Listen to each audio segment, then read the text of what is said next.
हफ्ते के आखिरी दिन मुंबई में भी है मौसम बेहतरीन, हल्के हल्के बादल, बारिश होने के आसार, मानसून का हो चुका है आगमन और बाजार में भी बिल्कुल सीमित दायरे में कारोबार। तो आखिरी 1.5 घंटे किन शेयरों में रहेगा एक्शन और कहां होगी हफ्ते की क्लोजिंग, इस पर रहेगा फोकस। अगले हफ्ते की करेंगे तैयारी।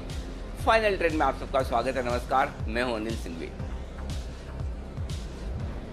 मैं हूं दीपांशु भंडारी, नमस्कार। और बस वीकेंड के लिए 1.5 घंटा बाकी है, बाजार बंद होने के इंतजार है। दोनों तरफ के ट्रेड्स हो रहे हैं, थोड़ी वॉलेटिलिटी ज़रूर है पर एक्शन भरपूर है। इमामी के नंबर्स आ रहे हैं, उस पर नज़र डालेंगे और बाकी जो बड़ी बातें वो भी करेंगे सर से। सर बताइए, इस समय बाजार की बड़ी बातें क्या है? बिल्कुल दीप, बाजार की बड़ी बातें बताएं उससे पहले हाँ, एक बार जो आप कह रहे हैं इमामी के नंबर्स देख लिए जाएं। आय 640 करोड़ से घटकर 533 करोड़ रही है। ये है आय में थोड़ी सी कमी आते हुए आज सुबह। इमामी आपको याद होगा, ये वो शेयर है जो अमरीश बलिगा साहब हमारे शो में आए थे और उन्होंने आज SPL मिड कैप शेयरों के तौर पर इसे रिकमेंड किया था। तो इमामी लिमिटेड के नतीजे आपकी स्क्रीन पर आते हुए दिख रहे हैं। मुनाफा 56 करोड़ से घटकर 23 करोड़ आया है और आय भी थोड़ी घटी है। लेकिन बाजार की बड़ी बातें आपके सामने रख दी जाए। निफ्टी 1/4% ऊपर है। मतलब पूरे सुबह खुले उससे निफ्टी पूरे दिन भर में 50 पॉइंट की रेंज में खाली ट्रेड करना, ऊपर न नीचे, और पूरे दिन की रेंज 100 पॉइंट की है। इससे आप अंदाजा लगा सकते हैं किस तरह की शानदार सुस्ती का माहौल है। देखो है सुस्ती, लेकिन सुस्ती को भी अगर आप पॉजिटिवली लें तो ये शानदार सुस्ती है। बहुत ही छोटे दायरे में ट्रेड करता हुआ दिख रहा है। निफ्टी बैंक 100 अंक नीचे है, 21,500 के आसपास। थोड़ा अभी थोड़ा नीचे आया है, 21,300 21,400 के रेंज में ये ट्रेड करता हुआ दिख रहा है। IT शेयरों से अच्छा सपोर्ट आया है। एक्सचेंजर के रिजल्ट्स के बाद सारे IT शेयर भागे हैं। इंडेक्स 4% मजबूत है।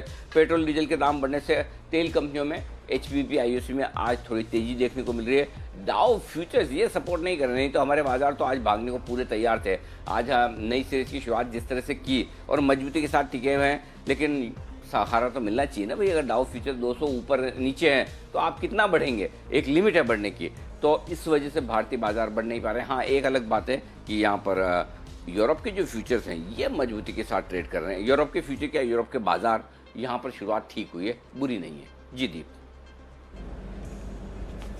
बिल्कुल अनिल जी, तो ढेर सारे क्यूज़ हैं जिन पर आपको नज़र रखनी चाहिए। इमामी की अगर बात करें तो आय में हमने गिरावट ज़रूर देखी है, बट टोटल एक्सपेंसेस हैं वहाँ पर भी हमने गिरावट आती हुई देखी है। वहाँ पर आप नज़र डालिए तो ऑपरेशनली ज़्यादा ख़राब नहीं दिख रहे हैं। फाइनेंस कॉस्ट में बहुत बड़ी गिरावट आई है, तो ये एक अच्छी बात ज़रूर है जो वहाँ पर आप देख सकते हैं। इसके अलावा अगर आप देखें तो मुनाफे में एक बड़ी गिरावट ज़रूर है, बट कुछ एडजस्टमेंट्स भी मेरे को दिख रहे हैं शीट में, जिसकी वजह से कुछ एक्सेप्शनल आइटम्स भी हैं जिस पर आपको नज़र रखनी चाहिए। तो ऑल इन ऑल थोड़े मिले जुले से नतीजे हैं। इनको और डिटेल में स्टडी करके फिर बताएंगे, बट स्टॉक 1-1.5% ऊपर है। और जैसा जी आपको बता रहे थे, बलिगा साहब ने आज इस स्टॉक पर रिकमेंडेशन भी दी थी अपनी शॉर्ट टर्म पिक के लिए। 250 का उनका शॉर्ट टर्म टारगेट है और लॉन्ग टर्म के लिए तो 350 का टारगेट देख रहे हैं। पर अनिल जी, मेरे को यही सवाल पूछना था सर कि डाउ फ्यूचर्स तो 200-225 अंक नीचे है इस समय, बट उसके बावजूद भारतीय बाजार अपनी स्ट्रेंथ होल्ड कर रहे हैं। थोड़े बैंक्स वॉलेटाइल हैं इस समय।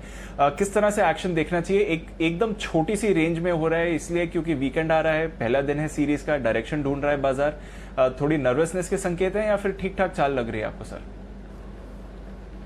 थोड़ी नर्वसनेस है। वैसे हमारी नर्वसनेस उतनी नहीं है जितनी हो सकती थी, क्योंकि डाउ फ्यूचर्स 200 पॉइंट नीचे होने के बावजूद हम है ना उतने खराब नहीं है जितने हो सकते थे। उसके दो कारण हैं दीप। एक तो ये कि सीरीज की शुरुआत है, तो सीरीज की शुरुआत में लोग खाली होते हैं, आमतौर पर पोजीशन बनाते हैं, कम नहीं करते। Point number 1। पॉइंट नंबर 2, जुलाई की सीरीज आमतौर पर पिछले साल को छोड़ दें, बाकी पिछले 4-5 साल बहुत बढ़िया रही, फर्स्ट क्लास। तो उससे भी कॉन्फिडेंस आता है। तो उस लिहाज से लोगों को लेना तो है, लेकिन बात तो ये कि लेने के लिए है ना जो रुकावट आ रही है वो डाउ फ्यूचर से आ रही है। कि एक तो डाउ फ्यूचर्स नीचे है और किसी भी लेवल से आपने एक चीज़ नोटिस किया तो डाउ फ्यूचर्स कोई खास रिकवरी नहीं दिखा रहे, धीमे धीमे नीचे ही सरक रहे हैं। और वजह आपको पता ही है कि अब 38,000 केस कल कोरोना के वहाँ पर दिखे थे। तो कोरोना को लेकर अगर कोई चिंताएं बढ़ गई तो, और जो वहाँ के हेल्थ डिपार्टमेंट की तरफ से जो बयान आए कि मतलब 2 करोड़ में पेशेंट भी हो सकते हैं अमेरिका में, तो कोई बड़ी बात नहीं। तो इन सब चीज़ों से डर रहता है। तो वो वजह है कि डाउ फ्यूचर्स आपके नीचे ट्रेड कर रहे हैं।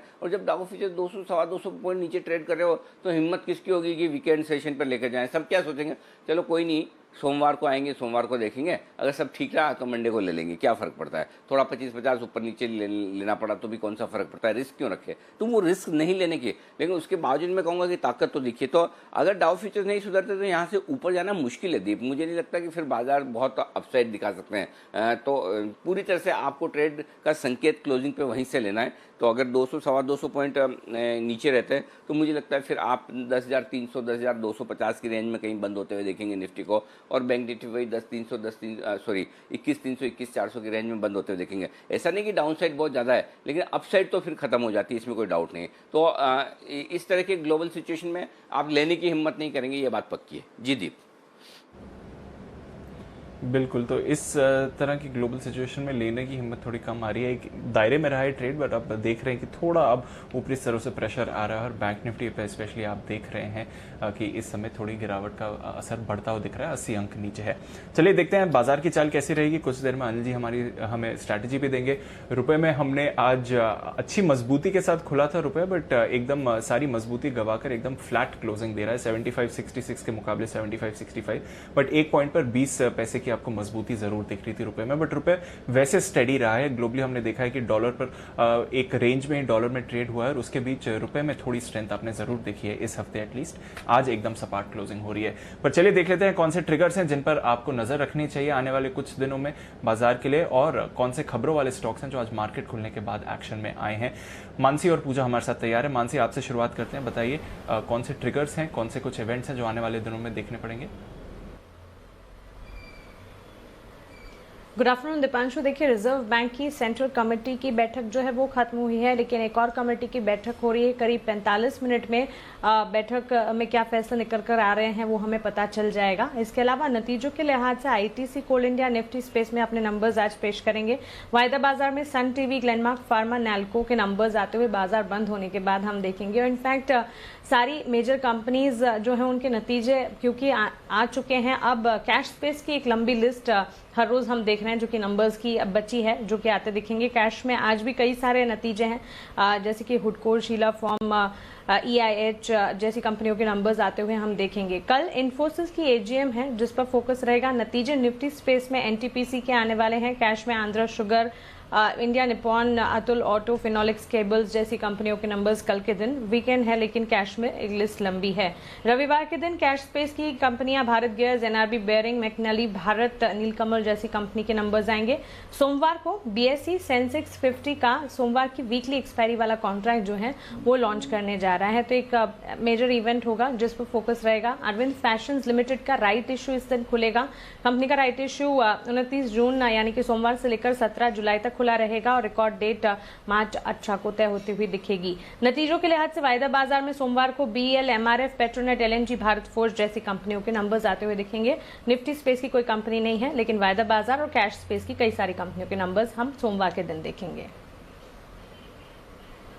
ओके, तो ये है वो तमाम इवेंट्स जहाँ पर आपको रखनी है नज़र रखने के लिए हमारे सारे एक्सपर्ट्स भी तैयार हैं। साथ ही आपको जहाँ जहाँ ट्रेड होंगे वो बताएंगे।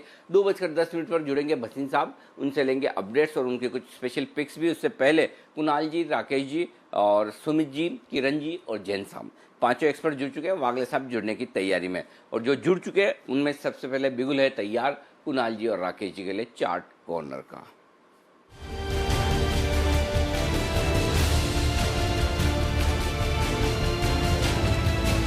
बताएं sir. Anil ji, IT space तो स्ट्रेंथ दिखा रहा है, इसके साथ साथ एक और इंडेक्स का काउंटर LNT भी स्ट्रेंथ दिखा रहा है। तो हमारी राय LNT को खरीदने की है। जिस तरीके का टेक्निकल रुझान है, एक अच्छा खासा उछाल मौजूदा स्तरों से LNT दिखाने का दमखम रखता है। ओवर टू कुणाल जी। अनिल जी देखिए, इंट्राडे चार्ट्स पर एक inverted head and shoulder pattern बना है, ब्रेकआउट आता हुआ नजर आ रहा है, और जिस तरह का स्ट्रक्चर यहां पर है, स्टॉक 975, 980 के लेवल्स आपको तुरंत दिखाने की क्षमता रखता है। 938 पर जो कि आज का डे लो है, यहां पर एक स्टॉप लॉस रखें। पहला टारगेट 980 रुपीज का और दूसरा टारगेट 995 का। तो 980, 985, 995 के टारगेट के लिए LNT को बाय करें। 938 रुपए पर स्टॉप लॉस रखना है। ओके, तो ये है खरीदारी की राय। एलएनटी में आज आपके लिए 938 के स्टॉप लॉस के साथ तेजी करें, 980 और 995 के दो टारगेट के लिए। आइए आगे बढ़ें, और उससे पहले खबरों वाले शेयर एक बार समझ लें किन शेयरों में आज बाजार खुलने के बाद आई हैं खबरें या फिर आए हैं रिजल्ट्स। देवांशी है हमारे साथ तैयार बताने के लिए। देवांशी बताइए, माफ कीजिएगा, पूजा हमें बताने वाली है। पूजा बताइए। जी कैश सेगमेंट से काफ़ी सारे नंबर्स हैं जिनके धीरे धीरे करके नतीजे हमारे सामने हैं। सीएससी वेंचर्स के कुछ देर पहले भी नंबर्स आए हैं। आय में 9% की बढ़त हुई है। कामकाजी मुनाफा 31% बढ़ा है कंपनी का, लेकिन मुनाफे की अगर बात करेंगे तो वहां पर 6% की गिरावट दर्ज हुई है। लेकिन ऑपरेशन फ्रंट पर नंबर्स अच्छे नजर आ रहे हैं। टीवीएस श्री चक्र यहाँ पर मुनाफे में 36% की बढ़त देखी गई है। मार्जिन लेकिन घटे हैं कंपनी के, और आय में भी 27% की गिरावट इस बार दर्ज हुई है। हेस्टर बायो के भी नंबर्स आए हैं, नंबर्स कमजोर हैं। आय में गिरावट देखी गई है 12% की। कामकाजी मुनाफा भी 7% घटा है कंपनी का, और मुनाफे में भी 80% की गिरावट इस बार देखने को मिली है। यूको बैंक, यहाँ पर बैंक घाटे से मुनाफे में आ चुका है, और जब नतीजे आए थे हमने देखा था कि अच्छी तेजी भी देखी गई थी। ग्रॉस एनपीए और नेट एनपीए दोनों में ही कमी आई है, प्रोविजनिंग में भी कमी देखने को मिली है, और इसी वजह से हम देख रहे हैं कि अच्छी तेजी यहाँ पर देखने को मिल रही है। जुआरी ग्लोबल, यहाँ पर नंबर कमजोर हैं, इसी वजह से हम देख रहे हैं 2% नीचे भी है स्टॉक। घाटा बढ़ा है कंपनी का, 90 करोड़ से बढ़कर 136 करोड़ के नंबर्स कंपनी ने इस बार दर्ज किए हैं। कुछ और खबरों की बात करें तो डॉक्टर रेड्डीज, यहाँ पर यूएस में पेटेंट उल्लंघन का मामला कंपनी पर दर्ज हो चुका है। 2 दवाओं का ये मामला है जिसके खिलाफ ये मामला दर्ज हुआ है, और मर्क ने पेटेंट उल्लंघन का मामला डॉक्टर रेड्डीज के खिलाफ यहाँ पर दर्ज कराया है। इसके अलावा HUL कंपनी ने वी वॉश का अधिग्रहण पूरा कर लिया है। और आखिर में बात करते हैं ब्लॉक डील्स की। गुजरात पीपावाव, इस स्टॉक में भी हम देख रहे हैं कमजोरी है। सुबह 36 लाख शेयरों के 2 सौदे हुए हैं। 80 रुपये 30 पैसे से 80 रुपये 40 पैसे के रेंज में ये 2 बड़े सौदे देखने को मिले। ओके, तो ये तमाम खबरें हैं जिन पर आपको रखना है फोकस। आज बाजार खुलने के बाद आई हैं ये खबरें। गुजरात पीपावाव बड़े ट्रेड हुए, 36 लाख शेयरों के 280 रुपये 30 पैसे 40 पैसे के दाम पर हुए। उसके बाद स्टॉक थोड़ा चला भी, लेकिन अब फिर से ठंडा होता हुआ। आइए, स्टॉक्स वो जो चलते हैं, ठंडे नहीं होते, टारगेट हासिल करते हैं और कई बार उससे ज़्यादा भी भागते हैं, और वो बताते हैं आपको बसिन साहब कार्यक्रम में शामिल हो चुके हैं, हमारे साथ हैं। उनके पास जाऊँगे उससे पहले जल्दी से एक बार कजारिया सेरामिक्स, इसके रिजल्ट्स आ गए हैं, रिजल्ट्स बता देना जरूरी है। कुणाल जी चार्ट्स भी खोल दीजिए। 46 करोड़ का मुनाफा आया है कजारिया का। स्टॉक 405 के आसपास ट्रेड करता हुआ दिख रहा है। तो पहला जो टिक है नतीजों का वो 46 करोड़ के मुनाफे के साथ आया है। आय का आंकड़ा, कामकाजी मुनाफा भी हम थोड़ी देर में आपके सामने रखेंगे, लेकिन उससे पहले कुणाल जी जल्दी से चार्ट्स बता दीजिए कजारिया के लिए क्या लेवल्स अहम हैं। अनिल देखिए, चार्ट अच्छा है। 402 रुपए के आसपास मुझे लगता है कि एक सपोर्ट है, वो वायलेट नहीं होना चाहिए। ऊपर पहला रेजिस्टेंस मुझे 413 रुपए पर नजर आ रहा है, और उसके बाद फिर 416 का लेवल है। तो 412 416 के टारगेट्स मुझे लगता है कि आने चाहिए। 402 पर एक स्टॉप लॉस रखकर मेरी खरीदारी की राय है कजारिया में। 402 पर स्टॉप लॉस रखें। 413 416 ये ऊपर के लेवल है, इसके पार निकलेगा तो फिर मजबूती और बढ़ेगी। आय 650 करोड़ ये है आंकड़ा आपके लिए। मुनाफा 66 करोड़ से घटकर 45-46 करोड़ के आसपास। बस इन साहब तैयार हैं बिगुल उनके लिए स्वागत के साथ।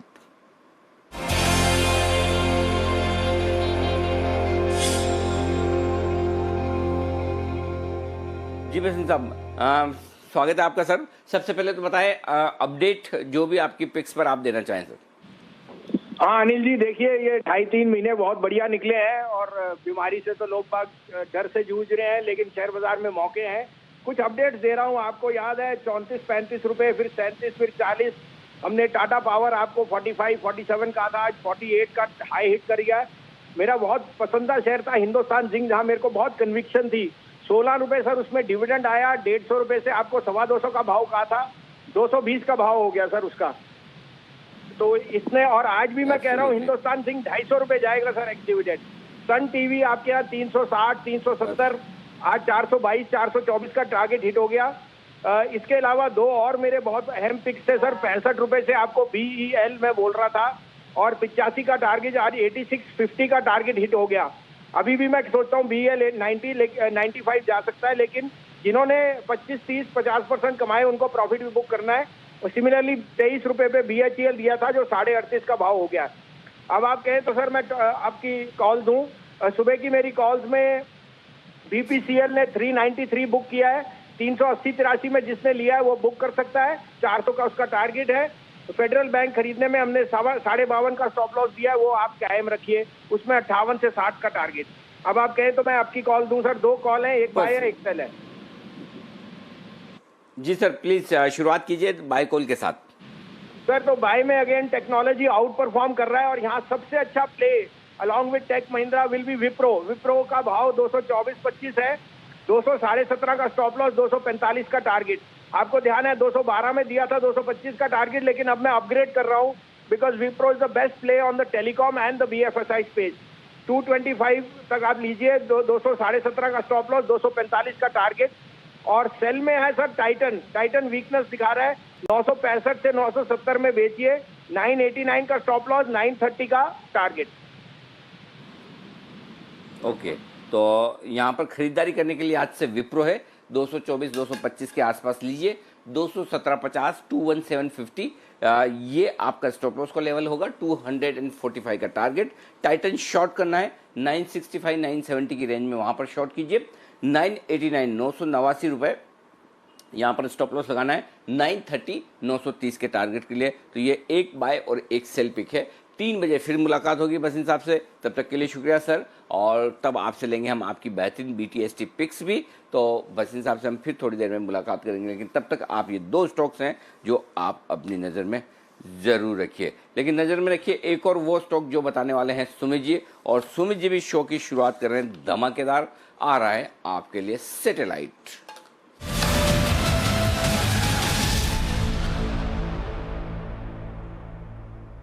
बताएं सुमित जी कौन सा स्टॉक है? Good afternoon Anil ji. सबसे पहले तो सभी से मेरा रिक्वेस्ट है हाथ जोड़ के कि प्लीज जो मैं स्टॉप लॉस बता रहा हूं उसको ध्यान में रखें। सैटेलाइट वाले कैश वाले कॉल्स में सडन अपस्विंग्स आते हैं, तो आप लोग स्टॉप लॉस से काम करें। 20 से 25 रुपए का स्टॉप लॉस होगा, जो भी मैं अभी स्टॉक बोलने वाला हूं उसका अच्छे से नाम सुने, ध्यान से करें। ये स्टॉक ट्रेडिंग के लिहाज से भी लिया जा सकता है और थोड़ा सा हफ्ते 10 दिन का व्यू लेके करेंगे तो भी चलेगा, क्योंकि स्टॉक के अंदर ब्रेकआउट है। अब स्टॉक का टाइम है 2:15, स्टॉक का भाव है 499 500 के पास। स्टॉक का नाम है Balaji amines limited. Balaji amines limited stock का सिंबल है बाला माइंस। ये स्टॉक के अंदर यहां से मोमेंटम तेजी का देखने को मिलेगा। स्टॉक ने पिछले 1 साल का हाई तोड़ा है, चैनल का रेजिस्टेंस तोड़ा है, मल्टीपल रेजिस्टेंस तोड़े हैं। इस स्टॉक के अंदर जो टारगेट्स बन रहे हैं वो बहुत ऊपर के हैं। अगर मैं ट्रेडिंग के टारगेट बोलूं तो 530 का पहला टारगेट होगा, 550 का दूसरा टारगेट होगा। ये ट्रेडिंग के टारगेट है। बालाजी अमाइंस में जो ये ब्रेकआउट है उसको देखते हुए मेरे को लगता है कि आने वाले कुछ हफ्तों और कुछ महीनों में 100 रुपए से ज्यादा की तेजी बालाजी अमाइंस में देखने को मिलेगी। आज का जो वॉल्यूम है, हाईएस्ट वॉल्यूम है स्टॉक के अंदर, इतना बड़ा वॉल्यूम जनरली स्टॉक के अंदर देखने को मिला नहीं है। तो there is something extraordinary in this stock. इस स्टॉक के अंदर बाइंग करें। 530 550 ये ट्रेडिंग के लिहाज से टारगेट होंगे और ओवरऑल मेरे को ऐसा लगता है कि ये 580 से 600 रुपए तक का स्तर दिखा सकता है। नीचे में 475 480 का इसका ट्रेडिंग सपोर्ट है, तो वो स्टॉप लॉस होगा। 480 के स्टॉप लॉस इसमें बाय कर सकते हैं। ओके बालाजी अमाइंस ये वो स्टॉक है जो जैन साहब को भी आया था पसंद, और जैन साहब ने भी फंडामेंटली इसे रिकमेंड किया था। इसी की मिलती जुलती कंपनी इसी कारोबार में है अल्काइल अमाइंस। ये स्टॉक था जो आज सुबह सिद्धार्थ सैजानी साहब ने अपना पिक ऑफ द डे के तौर पर दिया था। तो केमिकल स्पेस में ये बेहतरीन कंपनी है, फंडामेंटली मजबूत है, जहां पर जैन साहब की भी खरीदारी की राय आई और अल्काइल अमाइंस जो सिद्धार्थ जी ने भी खरीदारी की राय दी। 515 520 भागते जा रहा है, 520 तक पहुंच चुका है। ऐसे में क्या अब स्टॉप लॉस रिवाइज करके 500 के आसपास कर लेना चाहिए, क्योंकि आपके बात करते करते तेजी से भाग रहा है सुमित जी? अनिल जी थोड़ा सा इसको और यहाँ पे सस्टेन करने दे, उसके बाद फिर 499 500 का बिल्कुल रिवाइज स्टॉप लॉस कर लेना चाहिए। और मेरा इसमें कन्विक्शन बहुत स्ट्रांग है। 530 550 का टारगेट है और फिर और भी ऊपर के लेवल्स देखने को मिलेंगे। चलो तो अच्छा है, वॉल्यूम्स भी भारी भरकम है, 13 लाख शेयरों का कारोबार है, और अगर स्टॉक में फंडामेंटल्स मजबूत हों तो फिर कहने ही क्या। तो ये है वो स्टॉक जहां पर आपके लिए एक्शन भरपूर होता हुआ दिखेगा। ये है बालाजी अमाइंस आपके लिए। आराम से जो रेंज बताई है सुमित जी ने 500 510 रुपए की, आराम से उस रेंज में आने दें, धीमे धीमे खरीदें, कोई हड़बड़ी करके भाग कर न खरीदें, जल्दबाजी ना करें, ये ठीक रहेगा। आइए अब एक बार मैं आपको बता दूं कि 10,350 के आसपास निफ्टी है और बैंक निफ्टी 21,500 के आसपास आने की कोशिश कर रहा है। पिछले कुछ मिनटों में हल्की सी खरीदारी, हल्की सी रिकवरी और बढ़ती हुई दिखी है। स्टॉक्स NIT टेक आज का स्टार परफॉर्मर और सबसे पहले आज सुबह सुबह पहली पिक के तौर पर कुणाल जी राकेश जी ने 1485 के टारगेट के तौर पर दिया था। टारगेट हासिल, साइन सील डिलीवर्ड, एकदम बहुत ही बढ़िया, एंजॉय योर लाइफ। दूसरा इन्फोसिस, ये भी आपकी 10 की कमाई का स्टॉक था, जो ये 10 की कमाई में 734 रुपये वाला स्टॉक ऑलरेडी बढ़कर 745 तक पहुंच चुका है। अभी 42-43 के आसपास से। तो एक काम करें बंसल जी, एक बार इसी पर अपडेट दे दें, क्या करना चाहिए इन्फोसिस में इस वक्त और कोई स्टॉप लॉस टारगेट रिवाइज करने तो बताएं। नहीं अनिल जी, कुछ नहीं करना चाहिए।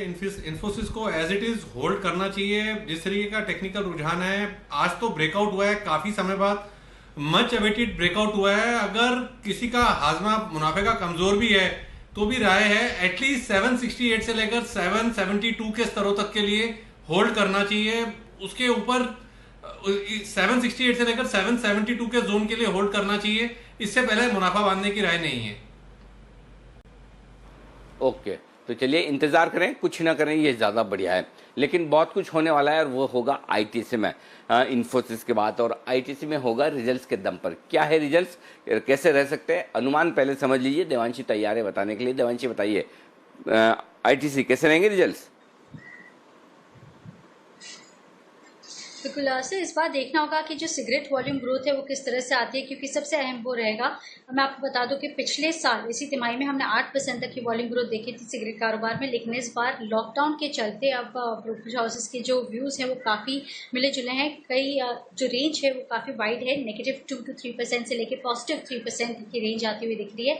लेकिन जो कीमतें हैं सिगरेट की वो बढ़ती हुई दिखी थी, तो इसके चलते हम कामकाजी मुनाफे पर ज़्यादा दबाव देखने नहीं मिलेगा। इस सेगमेंट में जो दबाव आएगा वो होटल सेगमेंट से आता हुआ दिखेगा, क्योंकि लॉकडाउन के चलते यहाँ पे सबसे ज्यादा इम्पैक्ट आया था, और जो सहारा मिलता हुआ दिखेगा वो FMCG कारोबार से मिलता हुआ दिखेगा। और इसी के चलते हम देखेंगे कि जो नतीजे हैं वो काफ़ी डिसेंट आते हुए दिख सकते हैं इस तिमाही में। मार्जिन्स इस बार फ्लैट रह सकते हैं 38% पर। कामकाजी मुनाफा करीब 3% तक बढ़ता हुआ दिखेगा, और जो आय है करीब 2 से 3% बढ़ने का अनुमान लगाया जा रहा है। मुनाफे में इफेक्टिव टैक्स रेट अगर कम होता है तो 6% से ज़्यादा बढ़त आएगी, वरना 6 से 7% तक का बढ़त मुनाफे में आता हुआ दिखेगा। अब ये देखना होगा इस तिमाही में कि जो सिगरेट कारोबार में वॉल्यूम ट्रेंड्स है वो किस तरह से आते हुए दिख रहे हैं। इसके अलावा जो रिकवरी है अनलॉकिंग के चलते, उसमें क्या ट्रेंड्स बनते हुए दिख रहे हैं। उनकी जो मार्केट शेयर है सिगरेट कारोबार में, उसमें क्या कोई कमी आती हुई दिख रही है दूसरे कंपनीज के मुकाबले, और साथ ही उनके जो अन्य सेगमेंट्स है वहाँ पे किस तरह से ग्रोथ है। ये भी देखना होगा कि इस बार डिविडेंड की घोषणा किस तरह से आती है। तो in all decent set of numbers ITC से एक्सपेक्टेड है, वॉल्यूम ग्रोथ पर नजर आएगी।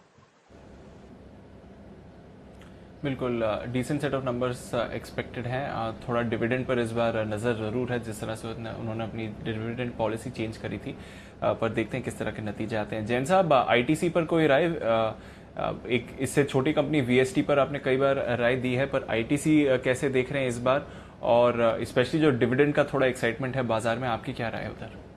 बिल्कुल बिल्कुल दीपांशु जी, आपने बहुत सही बता दिया कि मैं VST का जिक्र जरूर करने वाला था साथ में। ITC तो देखिए सदाबहार है, मैं हमेशा से रेकमेंड कर रहा हूँ, और ये एक ऐसा स्टॉक है जहाँ पे गलत पड़ने में भी मुझे कोई दुख नहीं होता है, क्योंकि मुझे पता है कि बहुत अंडर वैल्यूड है। बहुत ही बेहतरीन एक ट्रांसफॉर्मेशन से ये कंपनी गुजर रही है, क्योंकि एक अपना जो सिगरेट का जो कंपोनेंट है उसका वेटेज को कम करने के लिए जो FMCG कारोबार में ये जो एग्रेसिव हो रही है, एग्री थीम पे बहुत ज्यादा एग्रेसिव हो रही है। इवन मेडिसिनल प्लांट्स जो कि आजकल एकदम इन थिंग हो रखी है, क्योंकि इम्यूनिटी को लेकर और ये सब को लेकर ऑलरेडी हर्ब्स के कंजम्पशन पे बहुत फर्क पड़ेगा, वहां पे भी ये कंपनी अपना कुछ ना कुछ स्टार्ट करने की कोशिश कर रही है। तो मुझे लगता है देखिए एक बहुत बढ़िया रनअप दे चुका है, 205 से एक रेजिस्टेंस भी है। मुझे याद है बजट वाले दिन ये उस लेवल्स तक आ गया था, बहुत बड़ा करेक्शन आया था, फिर वापस से 135-40 के लेवल्स आए थे 23-24 मार्च को, और अच्छा रनअप ऊपर तक दे चुका है। तो थोड़ा सा कंसोलिडेट करेगा, और हमने तो राय ये भी दे रखी है कि लोगों को कंटिन्यूअस बेसिस पे हम लोग 10% 15% नीचे का हर महीना पुट बेचिए, एक बहुत बढ़िया है। और अगर उसके नीचे आए तो आप कैश में खरीद लीजिए, तो आपको ब्याज भी मिलता है। ये एक स्ट्रैटेजी भी साथ में करनी चाहिए। बाकी ओवरऑल जिन्होंने ले रखा हो बिल्कुल होल्ड करके रखे, भले वो ट्वीट हो या कोई भी फॉलोअर्स हो, व्हाट्सएप पे भी पूछते हैं, तो ITC is always a very good hold from my side. और VST के तो फंडामेंटल्स अल्टीमेट है, मतलब मैं बहुत आश्चर्य में रहता हूँ कि जिस PE मल्टीपल्स पे ये चल रहा है और जिस रिटर्न ऑन कैपिटल एम्प्लॉयड और जो ग्रोथ कंपनी दे रही है, और जहां पे आर के दमानी जी की भी होल्डिंग है वीएसटी इंडस्ट्रीज, वो तो सॉलिड करेगा ही, वहां तो बिल्कुल होल्ड करना चाहिए और बिल्कुल बाय भी करना चाहिए। इन लेवल्स पे बहुत आराम से ये स्टॉक चलेगा। बाकी ITC is a good hold, आज नजरें बनी रहेगी, खराब आएगा तो भी चिंता नहीं करना है, और आगे के क्वार्टर भी बहुत ज्यादा अच्छा होगा ऐसा मुझे लगता नहीं है, बट डिविडेंड की पॉलिसी और सारे प्लान्स के ऊपर बिल्कुल नजरें बनी रहेगी। बिल्कुल, डिविडेंड पर ज़रूर नज़र बनी रहेगी। देखते हैं किस तरह का अनाउंसमेंट आता है। 2-3 दिन की अच्छी तेज़ी के बाद आज आप थोड़ी मुनाफा वसूली देख रहे हैं नतीजों से पहले, तो देखते हैं। इवेंट से पहले थोड़ी मुनाफा वसूली ज़रूर आई है, पर नज़र है जहाँ तक आईटीसी का सवाल है। आई की बात कर रहे हैं तो आईटीआई, इस पर भी नज़र डालिए। इसके नतीजे अभी अभी आए हैं और आपकी स्क्रीन पर नीचे फ्लैश कर रहे हैं। आई में गिरावट देखी है 630 करोड़ से बढ़कर, सॉरी आय बढ़ी है इनकी 630 करोड़ से बढ़कर 650 करोड़ आई है। मुनाफे में हमने गिरावट देखी है 69 करोड़ से घटकर इनका मुनाफा तकरीबन 30 करोड़ के आसपास आया। तो बड़ी गिरावट है जहां तक मुनाफे का सवाल है, बट आय में हमने अच्छी बढ़त देखी है। एक्सपेंसेस देखें तो इस क्वार्टर में एक्सपेंसेस में हमने ज़रूर उछाल देखा है। इन्वेंट्री एडजस्टमेंट की वजह से हम देख रहे हैं कि एक्सपेंसेस में एक बहुत बड़ा उछाल यहाँ पर आते हुए देखा है। इसके अलावा अगर आप देखें तो एम्प्लॉय कॉस्ट में भी थोड़ा उछाल देखा है, साथ ही फाइनेंस कॉस्ट काफ़ी तेज़ी से इनकी बढ़ी है। तो उसके चलते चलते आप देख रहे हैं कि ऑपरेशनली थोड़ा दबाव आया है और मुनाफे में भी हमने थोड़ा सा दबाव आते हुए देखा है। तो ये है आपके लिए आईटीआई। आई में अच्छी बढ़त है, बट मुनाफे में काफ़ी तेज़ गिरावट है और ऑपरेशनली भी 1-2 जगह पर थोड़ी वीकनेस है। तो यहाँ पर आप नज़र रखिए। कुणाल जी, आईटीआई इस स्टॉक पर कोई व्यू? अभी थोड़ी देर पहले एक स्पाइक आया था, वैसे भी पिछले कुछ दिनों से अच्छी परफॉर्मेंस आ रही है, अब नतीजों के दम पर एक नेगेटिव रिएक्शन आ रहा है। देखिए, एक दायरे में ट्रेड कर रहा है फिलहाल इंट्राडे के हिसाब से दीपांशु। 103 रुपए 50 पैसे से 109 रुपए का दायरा है और मुझे नहीं लगता है कि इसके बाहर ये स्टॉक जाएगा। जरूर रिजल्ट्स आने के बाद एक ड्रॉप देखने को मिल रहा है, लेकिन मेजर लेवल्स के ऊपर ही ट्रेड कर रहा है, तो अभी भी मेरी कोई बिकवाली की राय नहीं है। मुझे लगता है कि 103.50 109 ये दो स्तर वॉच करने चाहिए, और 109 के ऊपर निकलेगा तब इसमें नई खरीदारी कर सकते हैं। ओके, 109 के ऊपर अगर निकलता है तो फ्रेश खरीदारी करिए। फिलहाल कोई यहाँ पर व्यू नहीं है जहाँ तक ट्रेड का सवाल है। ये है आपके लिए आईटीआई लिमिटेड, जिसके नतीजे अभी आए थे। चलिए देख लेते हैं और किन स्टॉक्स पर आज आप एक्शन देख रहे हैं। आईटी स्टॉक्स अच्छा परफॉर्म कर रहे हैं। वोडाफोन आइडिया, जिस पर आज सुबह अमरीश बलिगा साहब कॉल देकर गए थे, वहां पर भी आप 6% की तेजी बनते हुए देख रहे हैं, तो उन स्टॉक्स पर भी नजर रखिए। थोड़े हाई बीटा स्टॉक्स पर आप जबरदस्त एक्शन देख रहे हैं। श्रीराम ट्रांसपोर्ट फाइनेंस, उज्जीवन, इन दोनों स्टॉक्स में आप अच्छा एक्शन आते हुए देख रहे हैं, तो वहां पर भी नजर रखिए। कुछ सीमेंट स्टॉक्स वापस फोकस में आते हुए दिख रहे हैं, तो वहां पर भी आप एक्शन बनते देख रहे हैं। एसीसी पर नजर रखिए, डेज हाई पर आपको आता हुआ दिख रहा है स्टॉक। इस समय 2-2.5% की तेजी है। किरण जी, कोई व्यू यहाँ पर? एसीसी जिस तरह से खरीदारी आ रही है, थोड़े कंसोलिडेशन के बाद आज सीमेंट स्टॉक में हल्का सा एक्शन है। रैमको सीमेंट्स भी अच्छा परफॉर्म कर रहा है इस समय। दीप, आफ्टरनून। अनिल जी, आफ्टरनून। जिस तरीके से एसीसी एक रेंज में फंसा हुआ है, मुझे लगता है कि एक बार 1300 1310 का लेवल निकल जाए तभी इसमें एक ज्यादा अच्छा मोमेंटम देखने को मिलेगा। अगर कोई एक एक्सट्रीम शॉर्ट टर्म का मूव और एक्सट्रीम छोटा मूव की एक्सपेक्ट कर रहे हैं, तो मेरा मानना है कि अभी भी बाय किया जा सकता है। 1267 का मेरा स्टॉप लॉस रहेगा। 1300 1305 का मेरा पहला टारगेट रहेगा, जहां पे रिव्यू लेना है। ये लेवल्स एक बार क्रॉस करेंगे तो एक बड़ा वाला ब्रेकआउट आएगा, तो उसकी राह देखना ज्यादा समझदारी होगी। थोड़ा रेंज में है, रेंज के बाहर निकलता है तो अच्छा ब्रेकआउट आएगा। बट तैयार है अनिल जी की स्ट्रैटेजी 2:30 बजे की, बिगुल बजाते हैं उनके लिए।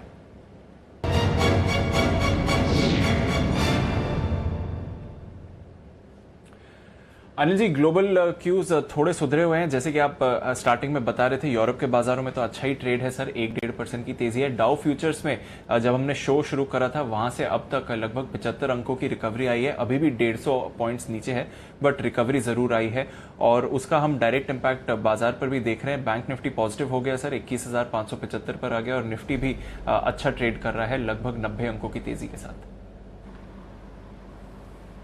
देखिए दीप, वही हम बात कर रहे थे कि आखिरी घंटे में आपको सिर्फ और सिर्फ डाउ फ्यूचर्स पर ट्रेड करना है। जैसे जैसे डाउ फ्यूचर्स इंप्रूव होंगे, आपके बाजार थोड़े बेहतर होते रहेंगे। देखिए, पहली चीज़ तो ये कि निफ्टी पर बात करते हैं। 10,300 बेहद क्रूशियल लेवल है, और उसके नीचे ही आप मान के चलिए कि खराबी है। तब तक कोई खराबी है नहीं, भले हम 75 पॉइंट और गिर जाएं।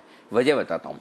10,300 के पुट और कॉल में जो वीकली सीरीज है दोनों में 18 लाख शेयर हैं, बराबरी का ओपन इंटरेस्ट है और आज जुड़े भी 10 लाख शेयर पुट में, 8 लाख शेयर कॉल में, यानी कि बराबरी का मामला है। तो 10,300 के आसपास आपको खरीदारी भी आती हुई दिखेगी और आपको सुबह भी याद होगा, हम यही कह रहे थे कि अगर आपको लेवल भी याद रहे हो तो मैंने कहा 10,310, 10,340 ये वो रेंज है जहां पर निफ्टी खरीदना चाहिए आपको। इस रेंज में 30 पॉइंट के, आमतौर पर मैं कभी इस तरह की पॉइंट्स की रेंज देना कम प्रीफर करता हूं, राउंड फिगर में ज़्यादा बोलता हूं, लेकिन आज वो लेवल्स मुझे साफ दिख रहे थे जो मैंने निफ्टी के डेटा से निकाले।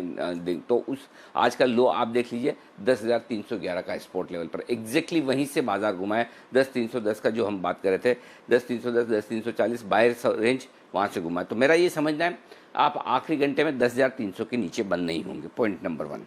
पॉइंट नंबर 2, 10,400 हल्की रुकावट का लेवल है। क्यों? क्योंकि 21 लाख शेयर कॉल्स में है और उनमें 11 लाख शेयर आज जुड़े हैं। तो अभी जो देखकर लग रहा है वो लग रहा है कि 10,400 के पार शायद आप नहीं निकलेंगे। तो 10,300, 10,400 की रेंज में ही आपको वक्त बिता लेना है। फिर भी अगर डाउ फ्यूचर्स बहुत अच्छे सुधर जाएं और आपको 10,400 के ऊपर निकलकर बाजार टिकता हुआ नजर आए, स्पेशली आज का हाई 10,407 का जो इस निफ्टी स्पोर्ट का है, और ये काम मतलब ये समझ लीजिए 3 बजे के पहले पहले हो जाए 10,400 के ऊपर, तो फिर आप ये मानकर चलिए कि आज आप 10,450, 10,475 की तरफ बढ़ने पर फिर 50 पॉइंट और बढ़ेंगे, रुकेंगे नहीं। तो 51 पॉइंट वहाँ पर और तेजी आपके लिए हो सकती है। 10,450, 10,475 के टारगेट के लिए फिर आप खरीदारी करें, लेकिन ये समय से होना चाहिए। ज़्यादा लेट हो तो फिर ऐसे में आपको नहीं करना चाहिए, ये चीज़ ध्यान रखें। तो टाइम से हो जाए तो बहुत बढ़िया, अदरवाइज दिक्कत की बात हो सकती है। तो पहली चीज़ ये, तो 10,300, 10,400 ये ट्रेडिंग रेंज दिख रही है, फिलहाल ये समझ में आ रहा है। Point number 1। अब आइए बैंक निफ्टी, 21,500 लेवल इंपॉर्टेंट है, लेकिन डेटा वहाँ पर ज़्यादा नहीं है। 21,500 के आसपास हम वक्त बहुत बिता रहे हैं। 2 lakh share, 2.5 lakh share put में है, 3 लाख शेयर कॉल्स में है, लगभग बराबरी का मामला है। लेकिन हाँ, ऊपर की तरफ 22,000 और 22,500 के रेंज में काफ़ी कॉल राइटिंग होकर रखी है, तो आप ऊपर इससे ज़्यादा जा नहीं पाएंगे। मैं आपको इन डेटा को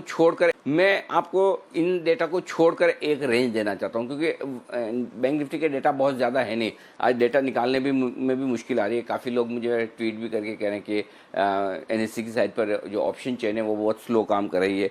आशीष चतुर्वेदी भी हमारे जो एनालिस्ट हैं, वो जो बनाकर मुझे डेटा देते हैं दोपहर में, वो भी अभी उन्होंने जस्ट डेटा थोड़ी देर पहले भेजे, कह रहे थे कि बड़ी मुश्किल से सर डेटा बने, बड़ा स्लो चल रहा है, धीमे धीमे आ रहे हैं डेटा। तो मैं डेटा के बजाय मैं आपको रेंज दूँ, 21,300 के नीचे अगर बंद होते हैं तो फिर कमजोरी के संकेत होंगे, 21,700 के ऊपर बंद होते हैं तो और मजबूती के संकेत होंगे, या सेफर साइड पर आज का हाई 21,784 का 21,800, 21,300, 21,800 ये आपके लिए बचे हुए समय के लिए ट्रेडिंग रेंज है। उसी तरह से जैसे 10,300, 10,400 निफ्टी के इस रेंज में ही ट्रेड करना है, सिंपल, और कुछ नहीं करना है। जी दीप।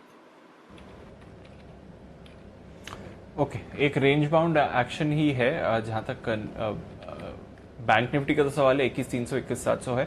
निफ्टी में भी 10,300, 10,400 की रेंज है, बट अगर 10,400 के ऊपर जाते हैं तो फिर 50-75 अंक की आपको रैली आती हुई दिख सकती है। ये आपको ध्यान जरूर रखना है जहां तक निफ्टी और बैंक निफ्टी की स्ट्रैटेजी का सवाल है। एक अपडेट आ रहा है, सुप्रीम कोर्ट में जो बॉम्बे हाई कोर्ट का ऑर्डर था उसको साइडलाइन किया है और एयरलाइन कंपनीज को मंजूरी दी है। ये मिडिल सीट की बुकिंग को लेकर है।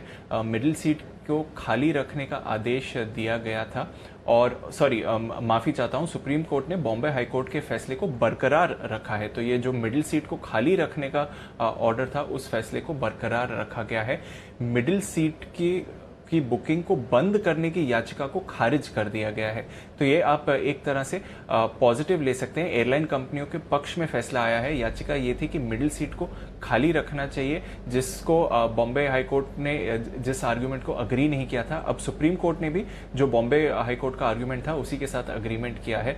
तो इस याचिका को खारिज कर दिया गया है कि मिडिल सीट को खाली रखना चाहिए। एक तरह से अच्छी बात है कि जो भी छोटी कैपेसिटी पर एयरलाइंस काम कर रही हैं उसमें वो पूरा यूटिलाइजेशन कर पाएंगे या फिर ज्यादा से ज्यादा सीट्स का यूटिलाइजेशन कर पाएंगी। और इसलिए आप देख रहे हैं कि एक इमीडिएट रिएक्शन भी यहां पर आपको आते हुए दिख रहा है दोनों इंडिगो और स्पाइस जेट के शेयर्स में। वैसे तो फुल पॉजिटिविटी वापस आने में समय लगेगा, जैसे कि कुछ समय पहले इंडिगो के मैनेजमेंट ने कहा था। पर फिर भी जो एयरलाइंस, जो फ्लाइट्स अभी ऑपरेट कर रही हैं उसमें आप मिडिल सीट की बुकिंग कर पाएंगे। अब ये तो सुप्रीम कोर्ट की तरफ से भी मंजूरी आ गई है। तो आप स्टॉक्स पे भी रिएक्शन देख रहे हैं इस समय। एक बार एक क्विक चार्ट अपडेट अगर आप दे सके दोनों पर सुमित जी, इंडिगो और स्पाइस जेट दोनों पर ही इमीडिएट रिएक्शन आ रहा है, स्पेशली जिस तरह से स्पाइस जेट पर इस समय रिएक्शन आ रहा है। बिल्कुल, स्पाइस जेट थोड़ा ज्यादा अच्छा लग रहा है चार्ट्स के ऊपर। इंडिगो में भी लोअर लेवल से बाउंस देखने को मिला है, लेकिन यहाँ पे स्पाइस जेट में ऐसा लगता है कि ऊपर में 55 रुपए से लेकर 58 रुपए तक का अपसाइड मूव देखने को मिल सकता है। स्टॉक ने लोअर लेवल से स्मार्ट रिबाउंड दिखाया है। 49 रुपीज का नीचे में स्टॉक का सपोर्ट है, तो वो स्टॉप लॉस होगा। ऊपर में 55 रुपए से लेकर 58 रुपए तक का अपसाइड मूव स्पाइस जेट में देखने को मिल सकता है। तो स्पाइस जेट में यहाँ पे ट्रेडिंग के लिहाज से ट्रेड लिया जा सकता है। बिल्कुल, स्पाइस जेट में ट्रेडिंग के लिहाज से ट्रेड लिया जा सकता है इस समय। पर ये एक अच्छा अपडेट आ रहा है जहां तक एयरलाइंस का सवाल है कि जितनी भी फ्लाइट्स ऑपरेट कर रही हैं अब वो इस समय मिडिल सीट बुक कर सकते हैं। चलिए कुछ और स्टॉक्स पर नजर डाल देते हैं। दो मेटल इंडेक्स से दो स्टॉक्स पर नजर है, कोल इंडिया और नाल्को। इसके नतीजे आने वाले हैं। पहले कोल इंडिया की बात कर लेते हैं। आशीष तैयार है हमें बताने के लिए कि किस तरह के नतीजे रह सकते हैं। बताएं आशीष। दीपांशु, नतीजे कमजोरी देखने को मिलेंगे। मुनाफा जो है 17% घटकर करीब 5024 करोड़ रहेगा। दरअसल अगर आप देखें तो तिमाही के दौरान पावर कंपनी से थोड़ी सी मांग में कमी देखने को मिली है, जिसके चलते इनकी जो आय है यहाँ पर भी करीब 7% की गिरावट देखने को मिलेगी। ई ऑप्शन प्राइजेस हैं और FSA जो है यहाँ पर भी जो एक प्रीमियम है उसमें गिरावट देखने को मिली ऑप्शन प्राइजेस में, जिसके चलते इनके जो कामकाजी मुनाफा है एबिटा यहाँ पर 14% की गिरावट देखने को मिलेगी। करीब 7040 करोड़ रहने का अनुमान है और इनके मार्जिन्स पर भी दबाव देखने को मिलेगा। 28.8% से घटकर 26.5% रहेंगे इनके एबिटा मार्जिन्स। कुल मिलाकर नतीजे खराब देखने को मिलेंगे। ओके, कुल मिला के नतीजे खराब रह सकते हैं। नाल्को, आशीष किस तरह के नतीजे रहेंगे इसके? दीपांशु, नाल्को के भी नतीजे जो हैं थोड़ी कमजोरी देखने को मिलेंगे और कमजोर नहीं, काफ़ी ज़्यादा कमजोर, क्योंकि अगर आप मुनाफे का आंकड़ा देखें तो 90% की गिरावट देखने को मिलेगी। जो मुनाफा है वो 234 करोड़ से घटकर केवल 22 करोड़ रहेगा। मार्जिन्स 18.7% से घटकर केवल 5.3% रहेंगे। कामकाजी मुनाफे में भी 78% की गिरावट देखने को मिलेगी। दरअसल अगर आप देखें तो पिछले साल के मुकाबले एल्यूमिनियम की कीमतों में लगभग 10% की गिरावट देखने को मिली है। एल्यूमिना यहाँ से भी जो कंपनी की काफ़ी ज़्यादा आय आती है, इसमें भी करीब पिछले साल के मुकाबले कीमतों में 31% की गिरावट देखने को मिली है, जिसके चलते इनकी जो आय है यहाँ पर 21% की गिरावट देखने को मिलेगी। नतीजे खराब देखने को मिलेंगे। लेकिन एक चीज़ मैं फिर से हाईलाइट करना चाहूँगा नाल्को के नतीजों में कि वेदांता और हिंडाल्को दोनों के ही नतीजों में हमने ये देखा था कि ऑपरेशनल एफिशिएंसीज का एक खास असर देखने को मिला था। और नाल्को के मामले में एक बात साफ है कि ये पूरी दुनिया का सबसे लो कॉस्ट एल्यूमिनियम प्रोड्यूसर है। तो अगर दूसरी कंपनियों की कॉस्ट एफिशिएंसी सुधरती है और यहाँ पर भी अगर उत्पादन लागत कम होती है तो हो सकता है कि बाजार इसको थोड़ा सा पॉजिटिवली लेते हुए नजर आए।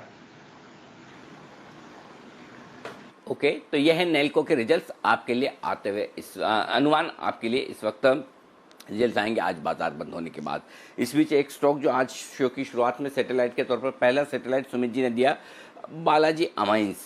530 और 550 के दो टारगेट के लिए हो सकता है आपको 500 की प्राइस जहां रिकमेंड किया वहां ना मिला हो, 510 में मिला हो, 515 में मिला हो, 520 में भी मिला हो, तब भी 543 रुपये 70 पैसे का हाई बना चुका है।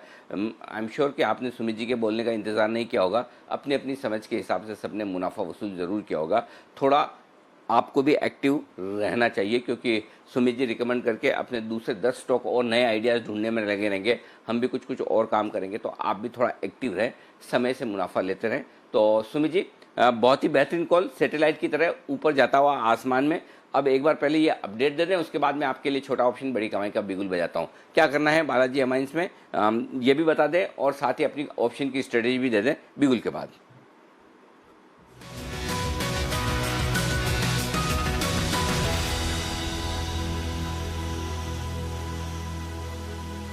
जी बताएं सुमित जी। बिल्कुल अनिल जी, बहुत बढ़िया मूव मिला है और जैसा एक्सपेक्टेड था सेम वैसा का वैसा ही मूव आया है। ये ट्रेडिंग के लिए जो टारगेट थे वो हमारे अचीव हुए हैं, लेकिन पोजिशनल ब्रेकआउट इसमें बरकरार है। 500 के ऊपर क्लोजिंग देखने का देखने मिलने का मतलब हो गया कि स्टॉक आने वाले हफ्तों में या महीनों में 580 से 600 रुपए तक के मूव दिखा सकता है। तो जो पोजिशनली रखना चाहे वो 500 के आसपास का स्टॉप लॉस लगा के बिल्कुल रख सकते हैं। और जो ट्रेडिंग कर रहे हैं, क्योंकि आप वॉल्यूम्स देखिए अनिल जी, जब हमने स्टार्ट किया था तब में और अब में वॉल्यूम्स में जमीन आसमान का फर्क आ गया। मतलब इतने ज्यादा वॉल्यूम्स हो गए हैं, 23 लाख के शेयर्स के आसपास का वॉल्यूम हुआ है। तो जो ट्रेडिंग है वो प्रॉफिट बुकिंग मैं मान के चलता हूं कि बिल्कुल लोगों ने की होगी, क्योंकि 543 का हाई लगा है। अब अगर डिप मिलता है तो जिसको पोजीशन लेना है वो बिल्कुल ले सकते हैं। अब जो नया स्टॉक छोटा ऑप्शन बड़ी कमाई में यहाँ पे रिकमेंड करने वाला हूँ, वो stock Anil ji banking stock है। HDFC बैंक मेरे को यहाँ पे अच्छा लग रहा है।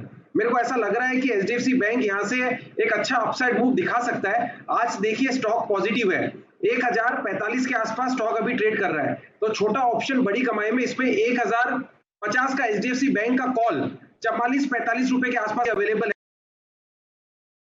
जिस तरह का ये कैंडल HDFC बैंक अगर आज 1050 के ऊपर ये क्लोजिंग दे देता है तो HDFC बैंक में अगले हफ्ते में फिर हमें 1080 से 1090 रुपए तक का मूव देखने को मिल सकता है। तो ये जो 44-45 पे जो कॉल चल रहा है HDFC प्राइस चल रहा है 1050 वाला कॉल, इसके अंदर स्टॉप लॉस लगा है 35 रुपए का नीचे में, और 30 से 40 रुपए का अपसाइड मूव मिलने पे इसके टारगेट होंगे 60 रुपए से लेके 70 रुपए तक के।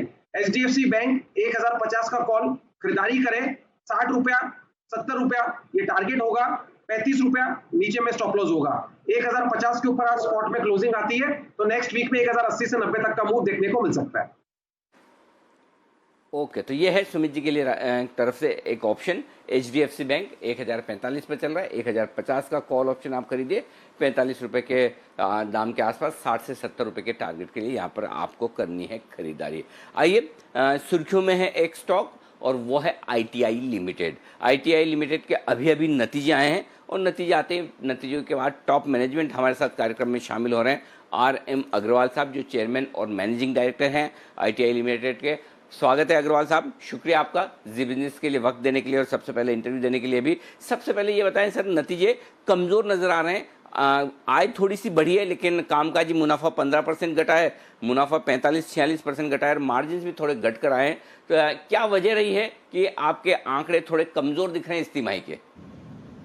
देखिए, अगर आप आंकड़ों पे ध्यान से अगर देखिए तो जो लास्ट ईयर हमारा पूरा फाइनेंशियल ईयर था 18-19, उसके कंपैरिजन में हमारी जो आय है लगभग 60% लगभग बढ़ी है। जो हमारा प्रॉफिट आफ्टर टैक्स है, पहले हमारा 92 था पूरे फाइनेंशियल ईयर का 18-19 में, 19-20 में हमारी जो आय है वो लगभग 151 करोड़ रुपए है। लास्ट ईयर हम लोग इबिटा नेगेटिव थे, इस बार पहली बार हम लोग लगभग 20 साल में इबिटा पॉजिटिव हुए हैं। लगभग 140-141 करोड़ का हमारा जो है हम लोग ऑपरेशनल प्रॉफिट में आए हैं। अब आपने जो आय घटने की बात करी, वो अगर आप क्वार्टर थर्ड से कंपैरिजन कर रहे हैं तो यस, क्वार्टर थर्ड के कंपैरिजन में थोड़ी सी हमारा जो प्रॉफिट कम हुआ है, जिसका रीजंस बाकायदा सबको मालूम है। कोविड की वजह से जो हमारा लास्ट क्वार्टर काफी इफेक्ट हुआ है। जो हमारा मैन्युफैक्चरिंग प्लांट्स थे, हमारा काफी मैन्युफैक्चरिंग उससे इफेक्ट हुई है। जो मैन्युफैक्चरिंग हुई वो डिस्पेस नहीं हो पाई, जो कि टर्नओवर में हमारा काउंट नहीं हो पाया। तो that was the main reason of the fourth quarter performance as far as profit is concerned. फिर भी हमने कोशिश की थी कि टर्नओवर जितना भी हम मैक्सिमम कर सकते हैं फोर्थ क्वार्टर में किया जाए। ओके, एक जो खबर अभी अभी आई है आपके रिजल्ट के साथ कि आप इलेक्ट्रॉनिक मैन्युफैक्चरिंग के लिए टेक महिंद्रा के साथ करार कर रहे हैं। मैं पहले इसी पर एक राय आपसे ले लूँ, किस तरह का जॉइंट वेंचर, किस तरह का करार ये है, आपकी इक्विटी कितनी रहेगी, टेक महिंद्रा की कितनी रहेगी, किस तरह का बिजनेस होगा, इससे किस तरह के रेवेन्यू की उम्मीद की जाए? देखिए, ये अपने आप पे पूरे कंट्री के लिए अगर आप देखिए तो एक बहुत हिस्टोरिकल MOU साइन हुआ है। MOU तो ये हमारा एक प्रिंसिपल MOU है, मतलब एक अम्ब्रेला MOU है जिसमें हम लोग नॉट ओनली 4G 5G या जितना भी टेलीकॉम इक्विपमेंट है उसकी मैन्युफैक्चरिंग करेंगे कंट्री में, बल्कि जो हमारे IT के जो भी सर्विसेज की इसमें टेक महिंद्रा का ग्लोबल एक प्रेजेंस है। तो ITI भी उनके साथ मिलके नॉट ओनली लोकल मार्केट बल्कि ग्लोबल मार्केट में भी उसको एड्रेस करेगी उन अपॉर्चुनिटीज को। सिमिलरली जो स्मार्ट सिटीज की जो जितनी भी अपॉर्चुनिटीज है उसमें भी हम लोग साथ साथ काम करेंगे। लेकिन जो फर्स्ट प्रोजेक्ट इस MOU के तहत ले रहे हैं वो है कि जो 4G इक्विपमेंट की रिक्वायरमेंट है, BSL का टेंडर भी आपको मालूम आया था, जिसमें गवर्नमेंट ने कुछ डिसीजंस लिए हैं और जिसमें ITI और लोकल जो कंपनीज हैं उसको एक बहुत बड़ी अपॉर्चुनिटी के रूप में देखा जा रहा है। तो ITI इसमें एक लीड बिडर की तरह से काम सामने आएगा और टेक महिंद्रा उसमें एज ए टेक्नोलॉजी पार्टनर की तरह से काम करेगा हमारा। और इसमें क्योंकि हमारा जो मैन्युफैक्चरिंग प्लांट है केवल बेंगलोर में ही नहीं है बल्कि रायबरेली और मनकापुर में भी state of the art manufacturing facilities हमारे पास है। तो जो भी रिक्वायरमेंट होगी हम बहुत ही कम टाइम में मैन्युफैक्चर यहाँ पे कर सकते हैं। और इस 4G जो अपग्रेडेबल है 5G में इमीडिएटली, जब भी 5G आएगा तो इमीडिएटली वो 5G बिना हार्डवेयर चेंज के सॉफ्टवेयर चेंजेस से अपग्रेड कर सकते हैं। तो ये सारी फैसिलिटीज हम बहुत जल्दी दे पाएंगे और टेक महिंद्रा के साथ में ये सब चीजें साइन हो गई हैं। हम बहुत जल्दी ही अपना एक ऑफिशियल प्रपोजल DOT को और BSNL को सबमिट करने वाले हैं हम एज ए जॉइंट फोरम के रूप में। ओके, चलिए, टेक महिंद्रा के साथ एक करार, अभी डिटेल्स आना बाकी है। कुछ डिटेल्स और चाहिए सर आपसे, क्योंकि अभी सरकार ने जो फैसला लिया है कि भाई टेलीकॉम इक्विपमेंट जो है वो चाइना से नहीं मंगवाए जाएंगे। BSNL MTNL को मना कर दिया गया है, बाकी निजी कंपनियों को भी मना कर रहे हैं। सबको उम्मीद ये है कि ITI को ऑर्डर्स मिलेंगे। मैं ये जानना चाहता हूँ क्या वाकई में ITI को ऑर्डर्स मिलेंगे तो कितना बिजनेस, कितना रेवेन्यू आप इससे देख रहे हैं? कुछ फ़ायदा होगा सर? देखिए, अल्टीमेटली ऑर्डर्स जो आपको मिलने होते हैं वो ऑर्डर्स कोई देता नहीं है। ऑर्डर्स तो आपको अपनी कॉम्पिटेंसी पे और अपनी जो प्राइस सेंसिटिवनेस पे उसको आपको विन करना होता है।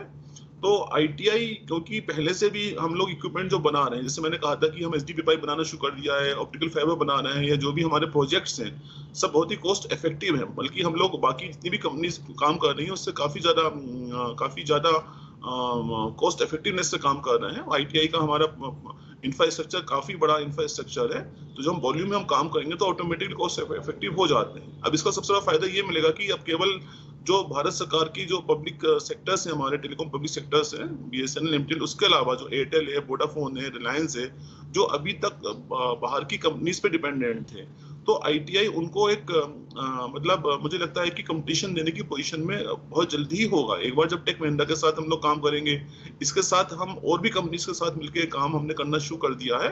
4G 5G के अलावा बाकी जो जितनी भी दूसरी टेक्नोलॉजी है, जो चाहे तो माइक्रोवेव टेक्नोलॉजी है, चाहे वो जैसे U band, B band, E band, B band में बहुत जल्दी सरकार की कोई नीतिगत घोषणा की हम उम्मीद कर रहे हैं, तो उसकी भी हमने प्लानिंग कर ली है। तो इसका पूरा का पूरा फायदा इस सेंस में मिलेगा कि हम इक्विपमेंट बनाने की पोजीशन में हैं, टेक्नोलॉजी ट्रांसफर करके हम वो इक्विपमेंट बनाएंगे और कॉस्ट कॉम्पिटिटिवनेस अगर हम होंगे तो डेफिनेटली जो सर्विस प्रोवाइडर्स हैं, हमारे टेलकोज हैं, यहाँ के इंडियन टेलकोज हैं, तो वो डेफिनेटली भारत सरकार के जो आत्मनिर्भर प्लान है उसके अंतर्गत भी और अदरवाइज भी ITI से इक्विपमेंट लेना चाहेगी। अब इसको रेवेन्यू टर्म्स में अभी कहना इसलिए मुश्किल है कि लगभग 30% हमारा इक्विपमेंट चाइना से अभी आ रहा था प्राइवेट सेक्टर्स को, जो कि बहुत बड़ा नंबर है। तो ITI मुझे लगता है कि इस साल हम उस पर काम करेंगे तो कुछ ना कुछ तो टर्नओवर इस साल हम निकाल के लाएंगे उसमें से। और डेफिनेटली अगले सालों में ITI एक दोबारा से जो अपनी जो ओल्ड इमेज बनाई हुई थी, हमने फर्स्ट 50 इयर्स में we were the only supplier of the telecom equipment, तो आगे हम इस तरह से इसी पॉलिसी में काम करेंगे कि हम जो भी गवर्नमेंट ऑफ इंडिया की रिक्वायरमेंट होगी, कंट्री की रिक्वायरमेंट होगी, उसको हम सप्लाई कर सकें। ठीक बात है। एक और बात जो अभी चूंकि चीन के साथ सीमा पर तनाव चल रहा था और उसमें जो भी होता है तो डिफेंस कंपनी पर थोड़ा फोकस बढ़ जाता है। आपका भी लगभग 35% रेवेन्यू डिफेंस से आता है।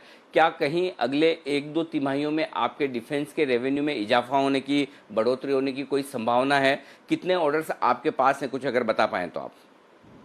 देखिए, डिफेंस के हमारे पास एक कंसिडरेबल ऑर्डर्स हमेशा हमारे पास रहते हैं, लेकिन जो सबसे बड़ा प्रोजेक्ट था जो जिसकी हम काफी टाइम से लगातार बात कर रहे हैं और जिसके बारे में बस एक फाइनल डिसीजन होना बाकी है, तो जैसे ही वो ऑर्डर हमारे पास आता है, बिल्कुल फाइनल स्टेज में वो ऑर्डर है, लगभग 7,000 करोड़ का ऑर्डर है और उसकी इस समय बहुत ज्यादा जरूरत भी है। मतलब हमारे डिफेंस फोर्सेस को भी जरूरत है, भारत सरकार को भी जरूरत है, तो मुझे नहीं लगता है कि उसमें बहुत ज्यादा समय लगेगा। तो जैसे ही ऑर्डर हमारे पास आता है तो लगभग 7,000 करोड़ का वो ऑर्डर है, जिसमें 4,000 करोड़ का कैपेक्स है और 3,000 करोड़ का ओपेक्स है। जो कैपेक्स है वो 3 साल का प्लान है, बट डेफिनेटली उसको क्योंकि अब सरकार की जरूरत है हम जल्दी उसको कर सके, तो मुझे लगता है कि इसमें हम बहुत अच्छे से हमने तैयारी अपनी कर रखी है। जैसे ऑर्डर्स हमको मिलेगा तो हम बहुत तेजी से उस पर काम करेंगे। इसके अलावा जो डिफेंस के हमारे इनकैप्टेड इक्विपमेंट्स होते हैं, माइक्रो इक्विपमेंट्स होते हैं, जो उसकी मेंटेनेंस चलती है, एमसीज जो पुराने हमारा नेटवर्क है, वो तो लगातार हमारा चल ही रहा है। और इसके अलावा जो नेटवर्क फॉर स्पेक्ट्रम है, उसमें भी हम काफ़ी इक्विपमेंट सप्लाई करते हैं। तो एक अच्छा खासा इक्विपमेंट हम लोग सप्लाई कर रहे हैं, नेटवर्क मेंटेन कर रहे हैं, लेकिन जो बड़ा ऑर्डर अभी आने वाला है उसका हम लोग इंतजार कर रहे हैं। जैसे भी ऑर्डर आएगा तो उससे बहुत एक इजाफा हमारे रेवेन्यू में भी होगा, टॉप लाइन में भी होगा, बॉटम लाइन में भी होगा। वंडरफुल। अग्रवाल साहब, एक बात और बताएं, चूंकि आपने फेस शील्ड बनाने की शुरुआत कर दी है, बहुत सारे लोग लाइन लगाकर खड़े हैं तैयार कि हमें बस सप्लाई मिलना शुरू हो। सबसे पहले किसे आप सप्लाई करेंगे, सबसे पहले किसे बेचेंगे?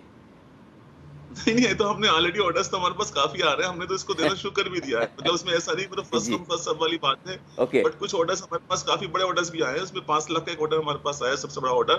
तो डेफिनेटली उस ऑर्डर को मीट करने में हमें थोड़ा सा टाइम लगेगा, अभी 15 दिन आएंगे। लेकिन जो छोटे छोटे ऑर्डर्स हमारे पास 10,000 के आ रहे हैं, 5,000 के आ रहे हैं, या कुछ इवन हमने अब क्योंकि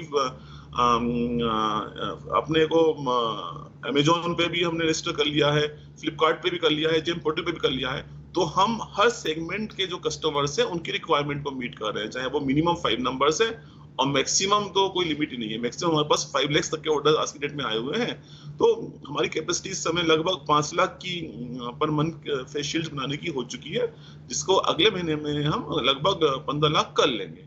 तो मुझे लगता है कि थोड़ा सा अभी लोगों को इंतजार करना पड़ रहा है, लगभग 15 दिन इंतजार करना पड़ रहा है, बट बहुत जल्दी इसको हम रैंप अप कर लेंगे।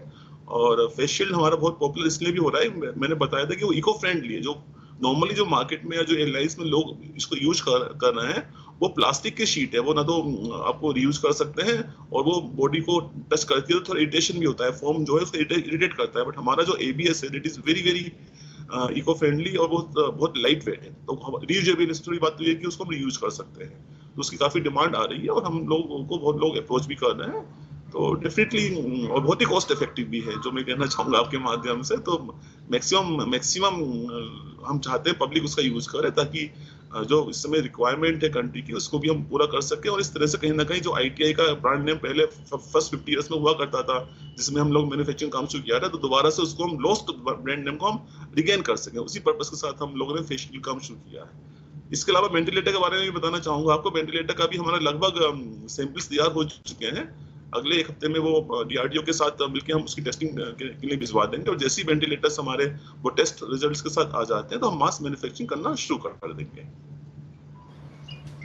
बिल्कुल, तो परफेक्ट। भले PSU है, सरकारी क्षेत्र की कंपनी है, लेकिन प्राइवेट सेक्टर की तरह काम करती हुई। हालांकि अभी तक अग्रवाल साहब ने ये बताया नहीं कि कितने ऑर्डर्स डिफेंस से मिलेंगे, कितने ऑर्डर्स टेलीकॉम सेक्टर से मिलेंगे, कितना फ़ायदा टेक महिंद्रा के साथ के करार का होगा, आंकड़े नहीं बताएं। मैं किसी दिन और फिर आपसे इंटरव्यू करूंगा अग्रवाल साहब, आंकड़े सुनने के लिए। लेकिन फिलहाल बहुत बहुत शुक्रिया नतीजों पर हमसे बातचीत करने के लिए और दर्शकों को बताने के लिए। हाँ, आपके फेस शील्ड का इस्तेमाल मैं भी करके देखता हूँ। आपने कहा इको फ्रेंडली है, ये बहुत बढ़िया बात है। बहुत बहुत धन्यवाद सर, हमारे लिए वक्त निकाला आपने और अपनी राय रखी, अपने पूरे नतीजे का।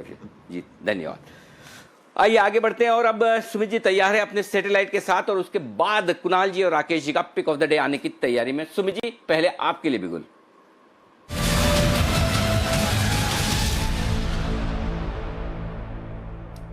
बताएं सर। अनिल जी, टाइम हुआ है 2:50। स्टॉक का भाव चल रहा है 48 रुपए 25 पैसे। अब जो स्टॉक का नाम है उसके अंदर ब्रेकआउट है PTC India limited. PTC India limited, इसका सिंबल है PTC। इस स्टॉक के अंदर ब्रेकआउट है। बहुत लंबे समय के बाद इस स्टॉक के अंदर लोअर लेवल्स पे बेस बना है, डबल बॉटम बना है, चैनल रेजिस्टेंस का ब्रेकआउट है और अब ये अपना 200 DMA लेवल ब्रेक कर रहा है। मेरे को ऐसा लग रहा है PTC इंडिया लिमिटेड के अंदर यहाँ से एक अच्छा खासा अपसाइड मूव देखने को मिलेगा। जिस तरह का ये कैंडल बना रहा है उसको देखते हुए मेरे को लगता है कि ऊपर में 53 रुपए से लेके 58 रुपए तक का अपसाइड मूव देखने को मिलेगा। 53 होगा इसका पहला टारगेट और 58 होगा इसका दूसरा टारगेट। 200 DMA लेवल्स है 51 के आसपास। आज ये लेवल अगर तोड़ देता है और इसके ऊपर क्लोजिंग मिल जाती है तो PTC इंडिया में यहाँ से बहुत बड़ी अपसाइड मूव नेक्स्ट वीक में देखने को मिलेगा। 53 रुपए से लेके 58 रुपए के टारगेट्स को ध्यान में रखते हुए इसमें खरीदारी करें और स्टॉप लॉस भी नीचे में छोटा सा बैठ रहा है 46 रुपए 50 पैसे, 47 रुपए। 47 रुपए के आसपास का स्टॉप लॉस लगा के खरीदारी करें 53 से 58 के टारगेट के लिए।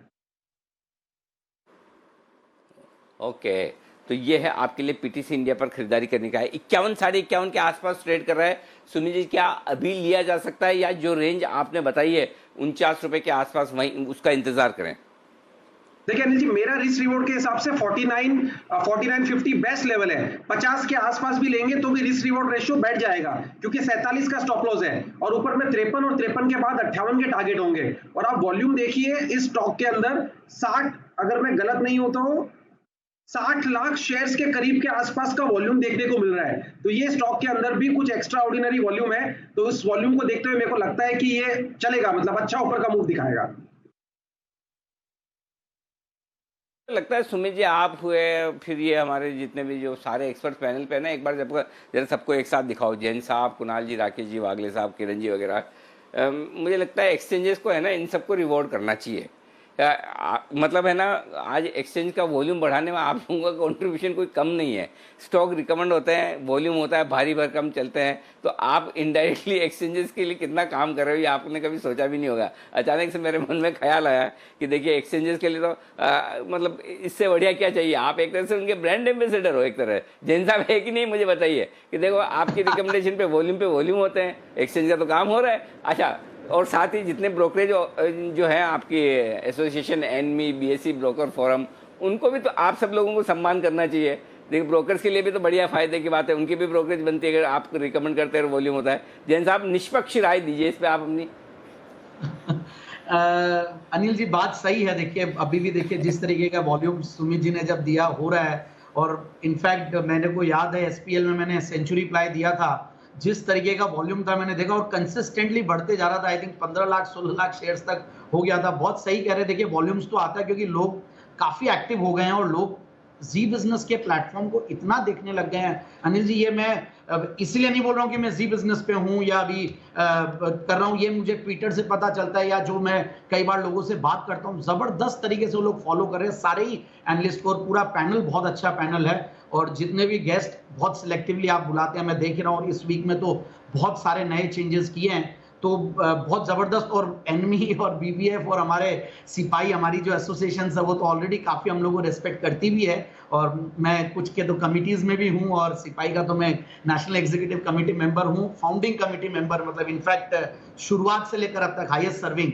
तो सर्टेनली बहुत अच्छा एक रोल प्ले कर रहे हैं। और वॉल्यूम्स देखिए मिड कैप स्मॉल कैप में लोगों को आइडियाज चाहिए, खुद लेने की हिम्मत नहीं होती है और जब हम देते हैं, बट अगेन जो हम सब लोग एक मुहिम पे बैठे हैं कि जब बताते हैं तो बहुत तेजी आती है, बहुत लोग वॉल्यूम के साथ खरीदते हैं, बट उस चीज को इतना वो नहीं करें। नाम लिख के रखिए, धीरे धीरे लीजिए, ठंडी करके खानी है रोटी या जो भी सब्जी है, फिर आराम से लेंगे, क्योंकि बोलते ही बहुत जबरदस्त तरीके से लोग फर्स्ट कम फर्स्ट सर्व्ड और फास्टेस्ट फिंगर्स फर्स्ट के चक्कर में हो सकता है कि ऊपर फंस जाए। मुझे ऐसा लगता है कि शेषाशाही पेपर या ये सब में ऐसा हुआ उस दिन, फिर उसके बाद कंसोलिडेट हुआ, स्टार्ट पेपर है, सब में, बट ठीक है ओवरऑल कंसोलिडेशन दिख रहा है। बट मेरी निष्पक्ष राय यही है कि we are really playing a good role in certainly giving the volumes to the exchanges in cash segment, जो कि ऑप्शंस और फ्यूचर्स में तो वैसे ही बहुत है, कैश सेगमेंट में थोड़ा कम रहता है।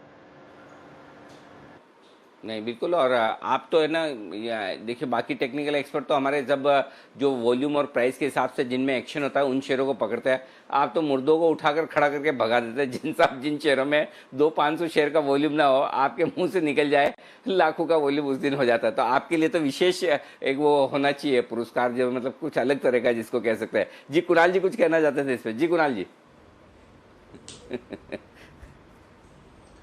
अनिल जी देखिए आपने जो बात छेड़ी है इससे एक दिल का दर्द है अनिल जी, जो सारे एनालिस्ट का होगा, और मुझे लगता है वागले साहब का तो विशेष रूप से ये दर्द रहा है कि अनिल जी के जो एनालिस्ट होते हैं उनकी कद्र नहीं होती है। अनिल जी अगर आप देखिए जो हमारा योगदान है, ब्रोकर लोगों को ब्रोकरेज मिल जाता है, एनालिस्ट को कुछ भी नहीं मिलता है। अनिल जी केवल आपने जब हमारी प्रशंसा करनी, थोड़ा बहुत हमारा आपने हौसला अफजाई की, अनिल जी बस यही रिवॉर्ड है फॉर एन एनालिस्ट। तो सारे एनालिस्ट की तरफ से अनिल जी मैं कहना चाहता हूँ थैंकलेस है अनिल जी। देखिए हमारी कॉलेज चलती है तो कभी कभार आप तारीफ कर देते हैं, लेकिन जब कॉलेज नहीं चलती हैं तो जो ट्रोलिंग का सामना करना पड़ता है, लोगों की कई बार हमें सुनना पड़ता है। तो अनिल जी अगर आप देखें थैंकलेस काम है, लेकिन उसके बावजूद भी केवल प्रेम के लिए और इसको करने में हमें मजा आता है इसलिए हम कर रहे हैं। तो मैं सारे एनालिस्ट की तरफ से अनिल जी आपके सामने रखना चाहता हूं, आपका जो प्रशंसा है, तारीफ है, जो हौसला अफजाई है, यही एकमात्र रिवॉर्ड हमें मिल रहा है। उसमें है ना कुणाल जी, ये समझ लीजिए कि आप थैंकलेस जॉब में, हम थैंकलेस जॉब में हैं, इसमें मैं बताऊँ। और ये चीज़ है ना मुझे बहुत जल्दी समझ में आ गई थी,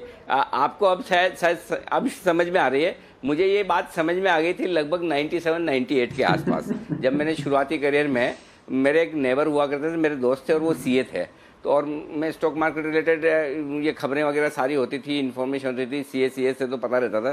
तो कभी कभी पूछते थे कि क्या लूँ क्या लूँ क्या लूँ, वो होता ही था।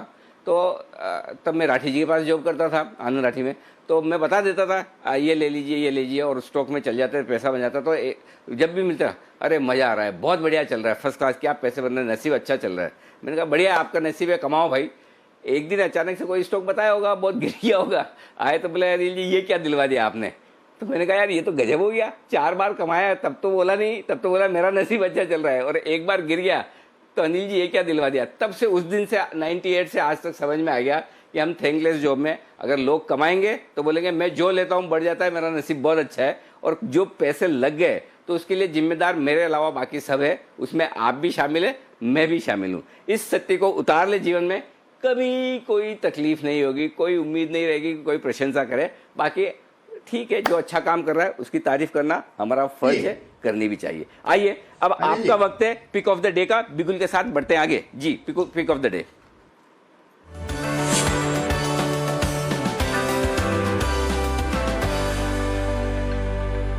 बताएं सर। अनिल जी, खरीदारी की राय है टीसीएस पर, जहां पर 15% का लगभग ओपन इंटरेस्ट में इजाफा है, पूरे आईटी स्पेस में रिवर्सल है। टीसीएस की बात नहीं है, और जिस तरीके से टीसीएस का टेक्निकल रुझान है, ऐसा लगता है कि मंडे को 30 से लेकर 45 रुपए का आपको फर्स्ट हाफ में देखने को मिल सकता है। तो टीसीएस को खरीदने की राय है। Over to Kunal ji.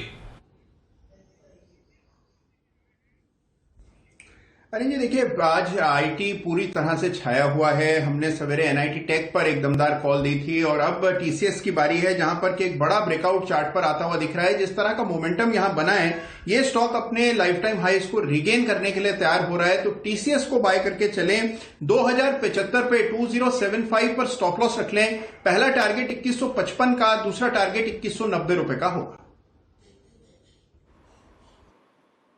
Okay, तो ये है आपके लिए टीसीएस पर खरीदारी की राय। पिक ऑफ द डे, कल का काम आज ही। देखो कहाँ मिलेगा, एक दिन एडवांस में चल रहे हैं। देखो कुणाल जी, राकेश जी, कल का काम आज ही, लेकिन इसका मतलब ये नहीं कि कल सुबह सुबह बंसल जी पिक ना दें, ऐसा बोले मैंने तो कल ही दे दी थी, ये नहीं चलेगा। कल का काम कल भी करना पड़ेगा, आज एडवांस में करें, बहुत अच्छी बात है। कुशल हमारे साथ तैयार है नतीजों का अनुमान बताने के लिए। कुशल, कौन से बताने वाले हैं आप, कौन से रिजल्ट का अनुमान लेकर आए हैं, बताइए। Anil ji, auto ancillary space से कंपनी है भारत फोर्ज, जिसके नंबर्स आने वाले हैं सोमवार को, और यहाँ पर पर्टिकुलरली अगर आप देखें तो काफी नंबर्स खराब आते हुए नजर आ सकते हैं। इनफैक्ट पर्टिकुलरली मुनाफा अगर आप देखें तो वो करीब 63% लुढ़कता हुआ नजर आएगा। 300 करोड़ के मुकाबले अब केवल 110 करोड़ का मुनाफा कंपनी पोस्ट कर सकती है, ऐसा हम अनुमान करके चल रहे हैं। साथ ही अगर आप नेट देखेंगे तो जो रेवेन्यू है कंपनी का, वहां पर भी 40-41% का फॉल आता हुआ दिखेगा, क्योंकि जो इनकी ओवरऑल ऑर्डर बुक रहती है सीवी स्पेस में पर्टिकुलरली, तो दोनों घरेलू और साथ साथ जो एक्सपोर्ट्स फ्रंट पर दोनों कारोबार में आपको दिखता हुआ नजर आया है, जिसका इम्पैक्ट जो है इनकी रेवेन्यू पर आता हुआ दिख रहा है। और इनका जो दूसरा सेगमेंट है इंडस्ट्रियल सेगमेंट, वहां से भी निराशा हाथ लग रही है। तो कहीं ना कहीं इसका जो ओवरऑल इम्पैक्ट है वो इनकी मार्जिन्स में भी गिरावट के साथ तब्दील होता हुआ नजर आ रहा है, और 31% के मुकाबले अब 10% गिरकर 21.2% के मार्जिन्स कंपनी रिपोर्ट कर सकती है। अब आगे के लिए देखना पड़ेगा कि जिस हिसाब से लॉकडाउन जो है हट रहे हैं, काफी इकोनॉमीज रिवाइव कर रही हैं, और इनफैक्ट यूएस में तो काफी ज्यादा स्टिमुलस पंपिंग हो रही है, तो उस लिहाज से जितनी भी कंपनियां हैं वहां पर जो इनकी कस्टमर्स हैं वहां पर कैसा सपोर्ट है उस पर अगर अपडेट मिलता है तो वो काफी अच्छा रहेगा। और FY21 के लिए ही पूरे की सीवी स्पेस में कितनी डिमांड और ओवरऑल क्या प्रोडक्शन इन लोग के टारगेट से आगे के लिए, उस पर अपडेट मिल जाता है तो काफी बढ़िया रहेगा निवेशकों के लिए। ओके, तो भारत फोर्ज ये है आज आपके लिए रिजल्ट का पूर्वानुमान। किरण जी, आपके इलाके की कंपनी है पूना की, बताइए भारत फोर्ज जेड से पहले खरीदना बेचना नोटा। अनिल जी, कुछ नहीं है चार्ट पे अभी। एक डबल टॉप छोटे पैमाने के चार्ट पे इधर 380 के करीब किया है, और अच्छा सपोर्ट करीबन अब देखते हैं कि चार्ट पे 340 के करीब आ रहा है। इसके बीचों बीच ट्रेड करता नजर आ रहा है, तो मेरा मानना है कि कुछ नहीं है अभी। इन लेवल्स के ऊपर या नीचे ही कुछ अलग से सौदा करना पड़ेगा। और रिजल्ट से याद आया, रिजल्ट्स के लिए आप सब लोगों को जुड़ना है सोमवार से सुबह 8-8:30 बजे से हर रोज, क्योंकि जाने माने रिजल्ट एक्सपर्ट बैलेंस शीट को पढ़ने और उसको पूरा समझकर अंदर से बारीकियां निकालने में, रिजल्ट की एक एक अहमियत वाली चीज़ों को समझने में और समझाने में है माहिर वरिंदर बंसल। आपके सामने हर रोज सुबह 8:30 बजे रखेंगे रिजल्ट एक्सरे, और उन कंपनियों के रिजल्ट भी आपके सामने रखे जाएंगे जो हमसे भी मिस हो जाती है, हम उनका एनालिसिस नहीं कर पाते हैं। बैलेंस शीट पढ़ना एकमात्र शौक उनका है, एक्सेल शीट बनाकर आंकड़े उसमें रखना और उनको विश्लेषण करना ये उनका दूसरा शौक है, और नतीजों का विश्लेषण करना ये उनका तीसरा शौक है। तो उनका जो शौक है, उनका जो हुनर है, आपके हमारे सबके काम आए, ये कोशिश हमने की। तो नतीजों का प्योरली फंडामेंटल एनालिसिस, सिर्फ और सिर्फ डेटा के दम पे, कोई आलतू फालतू बात नहीं। ये नहीं कि ये अच्छा है ये खराब है, अच्छा और खराब ओपिनियन है, वो बिना बेस के भी हो सकती है, लेकिन डेटा जो है, रिजल्ट्स जो है, नंबर्स जो है, आंकड़े जो हैं, वो अपने आप में सत्य है, और उनके बेसिस पर अगर आपको समझना है, और ये जिन लोगों को फंडामेंटल नॉलेज चाहिए, फंडामेंटल समझ चाहिए, उनके लिए बहुत बढ़िया चीज़ें होंगी। उनके रिजल्ट एनालिसिस को हम सोमवार से शुरू करेंगे, उसके बाद मैं आपके काम की बहुत सारी चीज़ें ऐसी करने वाला हूँ, आप दंग रह जाएंगे, आप सोचेंगे भी नहीं, आप ऐसा सोचेंगे कि क्या ऐसा भी किसी बिजनेस चैनल पे मिल सकता है। हम पेड सर्विसेज दें तब भी जो फैसिलिटी हमें नहीं मिलती है, जो सुविधा नहीं मिलती है, वो आपको हमारे यहाँ बेस्ट एक्सपर्ट्स हमारे प्लेटफॉर्म पर आकर आपको देंगे। तो बेहतरीन रिजल्ट एनालिसिस आपको मिलेगा, इसे मिस मत करिएगा। अर्निंग लर्निंग दोनों होगी, ज़रूर देखिएगा। आइए, तो रिजल्ट्स की बात निकली तो हमने कहा ये आपको बता दिया जाए। जय ठक्कर देश के जाने माने ऑप्शन एक्सपर्ट्स और स्ट्राइक रेशियो जबरदस्त माहिर है ऑप्शन में, तैयार है हमारे साथ फोन लाइन पर इस वक्त छोटा ऑप्शन बड़ी कमाई के साथ।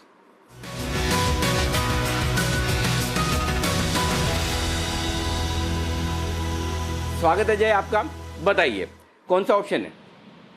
Very good afternoon to you Anil ji and thank you very much. Anil ji, मैं बाय दे रहा हूँ दोनों ही। पहले तो बाय रिकमेंडेशन मेरा चोला फाइनेंस के कॉल ऑप्शन पे है, जो करीब अभी 15.5 रुपए के आसपास ट्रेड कर रहा है। 205 का कॉल ऑप्शन, इसे खरीदना है। एंड इसका पहला जो टारगेट अनिल जी बन रहा है वो बन रहा है 22 रुपए का, 15.5 पे चल रहा है। 22 का टारगेट रख सकते हैं, और दूसरा टारगेट जो है 27 का है। एंड इसमें अनिल जी स्टॉप लॉस लगाना है करीब नीचे की तरफ। मैं कहूंगा कि 11.5 का एक स्टॉप लॉस लगा सकते हैं। 4 रुपए का एक स्टॉप लॉस रहेगा पहला टारगेट साथ, एंड दूसरा टारगेट लगभग 14 रुपए तक का बनेगा। तो मैं कहूंगा 1:2 से ज्यादा का रिस्क बन रहा है चोला फाइनेंस के कॉल ऑप्शन में। मैं ये 22 इसलिए दे रहा हूँ अनिल जी, तो मुझे ऐसा लग रहा है कल के ट्रेडिंग सेशन में अगर आप देखें तो फाइनेंशियल स्टॉक्स में एक अच्छा मूव आया था। बजाज का तो चोला फाइनेंस, बाकी सारी फाइनेंशियल स्टॉक्स एक्चुअली सारे में अच्छा मूव आ रहा था। और बैंक निफ्टी भी कहीं ना कहीं पॉजिटिव रहा था। बैंकिंग फाइनेंशियल्स में पॉजिटिव मिला था, थोड़ा बहुत प्रॉफिट बुकिंग भी देखने मिल रहा है।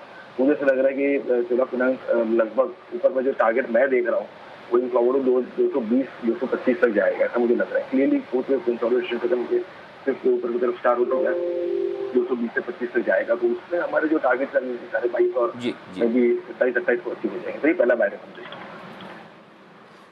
ये जी। तो चोला फाइनेंस जो है उसका 205 रुपए वाला कॉल ऑप्शन खरीदना है 15.5 रुपए के आसपास। 11.5 का स्टॉप लॉस लगाइए। 22 और 27 रुपए स्टॉक आज है 2.5% मजबूत। देखिए, अगर कमजोर बाजार में या स्टॉक कमजोर और आपको बाय कॉल देना हो तो आपको चाहिए ढेर सारा कन्विक्शन, स्किल्स, डेटा और चार्ट को पढ़ने की महारत, तभी आप दे पाएंगे। नहीं तो फिर ये होगा आप ट्रेंड के साथ ही बढ़ते हुए शेयर को आप कह देंगे खरीदिए, गिरते हुए कहेंगे बेचिए, लेकिन आप ट्रेंड के विपरीत जब पढ़ते हैं, अब हो सकता है उसमें कभी कभार ये होता है कि आप गलत हो जाए, लेकिन वो कॉन्फिडेंस, वो कंफर्ट तभी आता है जब आपने चार्ट्स बहुत अच्छे से देखें, डेटा बहुत अच्छे से पढ़ें। और यही बात मुझे जय के बारे में बड़ी पसंद आती है। तो 205 का कॉल ऑप्शन आप खरीदिए चोलामंडलम का 11.50 के स्टॉप लॉस से। जय बताइए दूसरा ऑप्शन कौन सा है?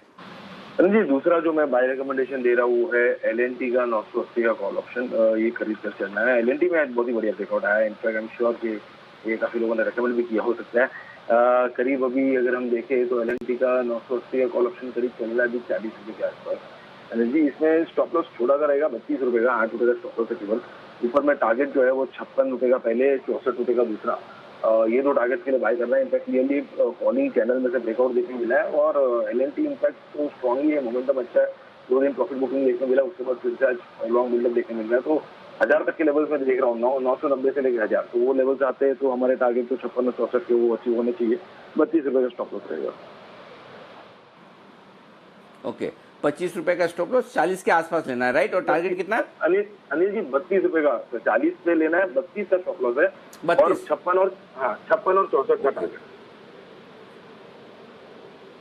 56 से 64, ओके, ये हैं टारगेट के लेवल्स और यहाँ पर खरीदना है आपको 980 वाला कॉल ऑप्शन 40 रुपए के आसपास। ये है जय की राय। शुक्रिया जय, ये दो बेहतरीन ऑप्शंस हमारे दर्शकों को देने के लिए। एल&टी जैसा आपने कहा बहुत लोगों ने रिकमेंड किया होगा, जी हाँ बहुत लोगों ने रिकमेंड किया है, बिल्कुल रिकमेंड किया है, कुणाल जी और राकेश जी ने भी किया है। जय आपका मन हो तो एक आध और कोई BTST कॉल देना है तो देखो, रोकना मत अपने आप को, है मन अच्छा है? नहीं जी, मैं आज ये दो के साथ ही जाना चाहूँगा, thank you. Okay, thank you so much. लेकिन आपकी बजाय सुमित जी दे रहे हैं BTST कॉल। आइए सुमित जी के लिए भी गुल।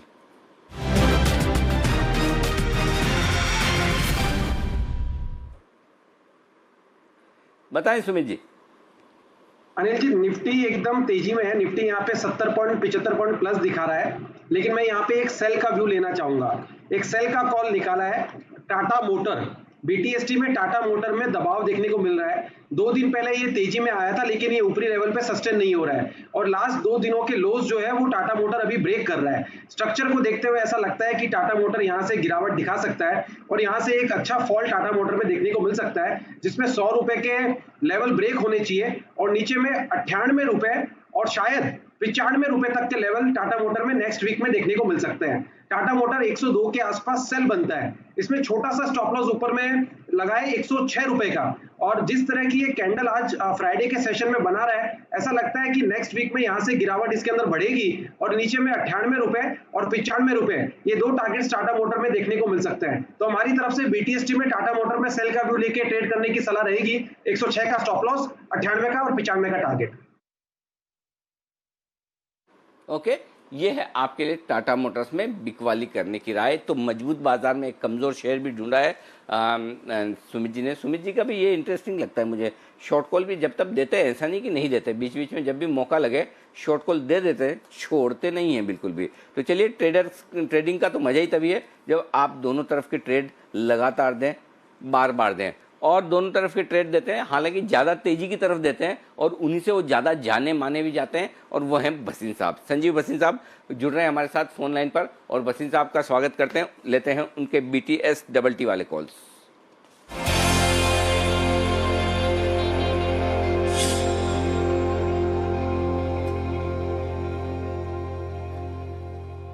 जी भसीन साहब बताएं सर, BTST के तौर पर और अपडेट भी अगर कुछ देना चाहें तो।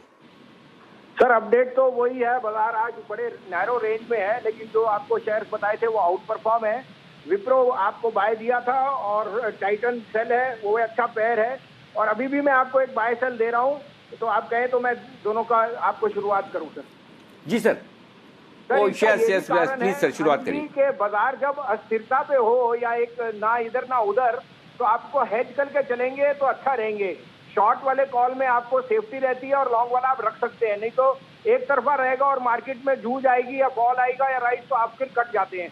तो the necessity is to hedge yourself when the markets are undecided on the index level.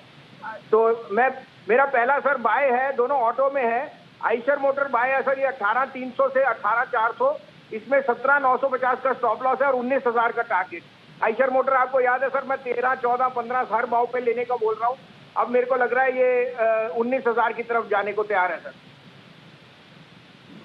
बिल्कुल, मेरे को याद है शुरुआत में जो आपने पिक्स दी थी ना, उनमें सबसे पहले आइशर, हिंदुस्तान जिंक, अंबुजा, श्री सीमेंट, ये 4 पिक्स शुरुआती आपने दी थी, और उसके बाद जो सिलसिला शुरू हुआ पिछले 2.5 महीने से, फिर तो कहना ही क्या, उसके बाद तो एक के बाद एक लगातार लोगों को बहुत बेहतरीन। और मुझे याद है आपने पहली बार हिंदुस्तान जिंक है ना 150 रुपये के आसपास बोला था, और तब भी कहा था 180 का टारगेट, और उसके बाद 220-25 के टारगेट। आज देखिए वो टारगेट भी आपके सामने आ चुके हैं और बड़ा डिविडेंड भी आपके सामने आया है। तो आइशर मोटर्स 18,300 18,400 की रेंज में एक्यूमुलेट कीजिए, 17,900 का लगाइए स्टॉप लॉस।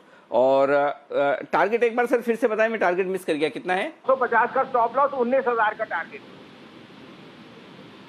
19,000 का टारगेट, ठीक है। 17,900 का स्टॉप लॉस, 19,000 का टारगेट। अच्छा, शॉर्ट क्या करना है सर? सर शॉर्ट मेरा यहाँ पे टाटा मोटर है, 102 और 2.5 का भाव है, 2 या 2.5 में बेचिए, 105 का स्टॉप लॉस। इसमें 95 से 95.50 का पहला ट्रेडिंग टारगेट होएगा। आपके सुमित जी के कॉल कई बार मिलते हैं, मैंने ये चीज़ नोटिस की है तो विचार आपके लगता है काफ़ी मिलते हैं, नाम राशि भी एस से है। बसीन साहब भी कह रहे हैं टाटा मोटर्स बेचिए। अभी थोड़ी देर पहले सुमित जी का भी इसी पर ये कॉल आया था, 105 के स्टॉप लॉस से बेचिए, 102 102.50 की रेंज में शॉर्ट करिए, 95 95 रुपए के आसपास के टारगेट आपके लिए आएंगे। बहुत बहुत शुक्रिया बसीन साहब, दोनों बेहतरीन BTST कॉल्स देने के लिए। कल आपसे फिर होगी मुलाकात सुबह सुबह 10 बजे, तब हमारे दर्शकों को आप कल सोमवार को, कल नहीं सोमवार को, ओके कल परसों बसीन साहब आपको अगले हफ्ते के लिए तैयारी करते हुए मिलेंगे और भी बेहतरीन स्टॉक्स आपके लिए लेकर आएंगे, ये ध्यान में रखिएगा। 3:10 हो चुके हैं, 3:20 की हम स्ट्रेटेजी भी जल्दी से तैयार करेंगे, 3:10-12 हो चुके हैं। लेकिन हाँ, इससे पहले कुछ रिजल्ट्स का पूर्वानुमान और कुछ रिसर्च भी हमारे सामने आने वाली है, वो भी हम आपके सामने जल्दी ही। ग्लेनमार्क, इसके नतीजे आने वाले हैं। देवांशी तैयार है अनुमान के साथ, देवांशी बताइए। बिल्कुल, ग्लेनमार्क इस बार आप देखिए थोड़े से डिसेंट नंबर्स आएंगे, लेकिन इस बार जो यूएस ज्योग्राफी से ग्रोथ है वो इतनी अच्छी दिखने नहीं मिलेगी। इनफैक्ट 4 से 5% तक की गिरावट देखने का अनुमान है। कंपटीशन काफी ज्यादा था, इसके चलते हम थोड़ी सी गिरावट देखेंगे और साथ ही कोई नए A&D अप्रूवल्स मिलते हुए नहीं दिखे थे कंपनी को, इसके चलते भी हम देखेंगे थोड़ी सी गिरावट आते हुए दिखेगी। तो कुल मिला के यूएस ज्योग्राफी में करीब 4 से 5% तक की गिरावट का अनुमान। अगर घरेलू बाजार की बात करें तो यहीं से सहारा मिलता हुआ दिखेगा, 18 से 20% तक की ग्रोथ का अनुमान है। कोविड के चलते हमने देखा था कि जो फार्मेसीज का जो कारोबार है उसमें अच्छी बढ़त आती हुई दिखी थी और पैनिक खरीदारी भी होती हुई दिखी थी कई दवाओं की। तो इसी के चलते हम देखेंगे घरेलू बाजार में अच्छी ग्रोथ आने का अनुमान है। साथ ही अगर कामकाजी मुनाफे की बात करें इस बार, तो रिसर्च एंड डेवलपमेंट में कंपनी ने काफी ज्यादा खर्चा किया है इस बार, तो इसके चलते उनके कामकाजी मुनाफे पर थोड़ी सी असर आती हुई दिखेगी और मार्जिन इस बार बहुत ही हल्के से बढ़ते हुए दिखेंगे, करीब 14.8% 14.2% से बढ़कर ये आते हुए दिखेंगे। और मुनाफे की अगर बात करें तो करीब 6% तक की बढ़त देखने मिल सकती है और इफेक्टिव टैक्स रेट किस तरह से आते हैं इस पर भी नजर रहेगी। लेकिन सबसे अहम होगी मैनेजमेंट की कमेंट्री, जो कोविड से जुड़ी हुई दवाएं इन्होंने लॉन्च की हैं, इससे आय में कितना ज्यादा कंट्रीब्यूशन आने वाले तिमाही में आता हुआ दिखेगा, इस पर नजर रहेगी। और साथ ही जो ज्योग्राफीज हैं इसमें कितनी ज्यादा बढ़त देखने मिल रही है इस पर भी नजर रहेगी। कुल मिला के डिसेंट सेट ऑफ नंबर्स है, बहुत ज्यादा अच्छे नंबर्स की उम्मीद ग्लेनमार्क से नहीं है। ओके, ये है ग्लेनमार्क। इसके नतीजों पर आपके लिए एक जल्दी से मैं पहले ओपिनियन ले लूं। नतीजों के पहले खरीदने का मन है किरण जी, या जाने दें, सोमवार को देखेंगे? नहीं, चार्ट पैटर्न अभी भी अच्छा ही देखने को मिल रहा है। मेरा मानना है कि 455 460 एक बहुत अच्छा बेस है स्टॉक के लिए। एक अच्छा गैप से साथ खुला था, बहुत बड़े वॉल्यूम्स हुए थे, वो लगभग हम नलीफाई करते नजर आ रहे, पर नीचे में वॉल्यूम्स नहीं देखने को मिले अनिल जी। इसका ये मतलब है कि अभी भी डिमांड कायम है स्टॉक में। तो जैसे मैंने कहा, आपका 445 के नीचे का स्टॉप लॉस होना चाहिए और टारगेट्स के लिए वापस एक बार 500 525 के लेवल्स आपको आते हुए देखने को मिल जाने चाहिए। बिल्कुल ठीक है। तो ग्लेनमार्क यहाँ पर खरीदारी करने की राय है। नतीजों के पहले है बेहद मजबूत और मजबूती के साथ ट्रेड करता हुआ दिखा। संदीप हमारे साथ हैं बताने के लिए वेदांता में अब आगे क्या होगा। शेयर होल्डर्स ने तो अप्रूव कर दिया, 93% कर लीजिए डीलिस्टिंग, लेकिन अब आगे क्या, डीलिस्टिंग कब होगी, प्रोसेस क्या है, ये सब जानने के लिए संदीप ने तैयार की है टाइमलाइन। संदीप बताइए। हाँ देखिए, बिल्कुल अनिल जी, कल ई वोटिंग में संस्थागत निवेशकों ने 85% और करीब 3/4 हिस्से से रिटेल ने इसको अप्रूव किया है। अब जो प्रोसेस है उसके हिसाब से पहली बात तो ये जो अप्रूवल आया उसके बाद अब स्टॉक एक्सचेंजेस को ये अप्रूवल के लिए भेजा जाएगा शेयर होल्डर्स के अप्रूवल के बाद, और उसके बाद जब ये स्टॉक एक्सचेंजेस का अप्रूवल आ जाएगा तब एक पब्लिक अनाउंसमेंट किया जाएगा प्रमोटर्स की ओर से, और फिर उसके साथ साथ एक शेयर होल्डर्स को एक लेटर ऑफ ऑफर भी दिया जाएगा। वो लेटर ऑफ ऑफर ये होगा कि आप किस भाव पे अपने जो शेयर हैं उसे टेंडर करने के लिए तैयार हैं। वो जो भाव है वो फिर टेंडर करने का शेयर होल्डर्स मैनेजमेंट को इंडिकेट करेंगे, उसके लिए बोलियां सबमिट की जाएगी। ये तीसरा चरण है इसके बाद, और बोलियों के ऊपर सहमति आए या ना आए प्रमोटर्स की ओर से, ये 2 केसेस हैं जो कि अराइज होते हुए दिखेंगे। अगर ये सहमति आ जाती है, प्रमोटर्स मान जाते हैं जिस भाव पे शेयर होल्डर्स चाहते हैं अपने शेयर टेंडर करना, तो जाहिर सी बात है वो भाव एक्सेप्ट हो जाएगा, शेयर होल्डर्स को पैसे मिल जाएंगे और डीलिस्टिंग की प्रक्रिया पूरी हो जाएगी। लेकिन जो दूसरा केस है, मान लीजिए फर्ज कीजिए अगर प्रमोटर्स उस भाव पे पैसा देने को तैयार नहीं है, डीलिस्टिंग कराने को तैयार नहीं है, फिर उस केस में होगा क्या, एक काउंटर ऑफर लाने का एक विकल्प है प्रमोटर्स के पास, और उसके लिए केवल उनके पास 2 दिन का समय है जिसमें वो काउंटर ऑफर लाते हैं। फिर जो गेंद है वो कहीं ना कहीं शेयर होल्डर्स के पाले में चली जाएगी कि क्या जो काउंटर ऑफर आया है प्रमोटर्स की ओर से उसे एक्सेप्ट करना है या नहीं करना है। अगर तो नहीं करना है तो डीलिस्टिंग का प्रोसेस वहीं पे खत्म हो जाएगा। अगर वो एक्सेप्ट हो जाता है, शेयर होल्डर मान जाते हैं जिस भाव पे प्रमोटर्स पैसा देने को तैयार है डीलिस्टिंग के लिए, तो फिर वो प्रोसेस और आगे बढ़ता हुआ दिखेगा, फाइनली ये प्रोसेस खत्म होता हुआ दिखेगा। अब इसमें सवाल ये भी आ रहा है कि मान लीजिए डीलिस्टिंग हो गई, मैं उस डीलिस्टिंग में हिस्सा नहीं बन पाया, मेरे पास उस समय शेयर नहीं थे या मैं देख नहीं पाया, मैं शेयर टेंडर नहीं कर पाया, उस केस में क्या होता वो दिखेगा। तो ये तीसरा केस है जो कि शायद लंबी अवधि में अराइज होता वो दिखेगा, लेकिन उस केस में भी घबराने की बात नहीं। जिनके पास शेयर हैं, डीलिस्टिंग पूरी हो भी जाए तब भी प्रोसेस पूरा होने के 1 साल बाद तक आपके पास विकल्प है कि आप अपने जो शेयर्स हैं वो प्रमोटर्स को टेंडर कर सकते हैं, और प्रमोटर्स को भी 1 साल तक आपके जो शेयर्स हैं उनको एक्सेप्ट करना होगा। ध्यान रखिए, डीलिस्टिंग का भाव जो तय हो गया वही रहेगा, उसी भाव पे ही आपके शेयर टेंडर होंगे। 1 साल तक आप कभी भी कर दीजिए। तो ये पूरा प्रोसेस है, आप जो फॉलो होता है वो दिखेगा वेदांता की डीलिस्टिंग में। बिल्कुल, तो एक प्रोसेस है वेदांता की डी लिस्टिंग का। आज स्टॉक थोड़ा नेगेटिव है बट वैसे काफ़ी एक्टिव रहा है। ये आपके लिए आ रही है वेदांता पर राय। सुमित जी के पास एक सैटेलाइट कॉल तैयार है, बिल्कुल बचाते हैं उनके लिए जल्दी से।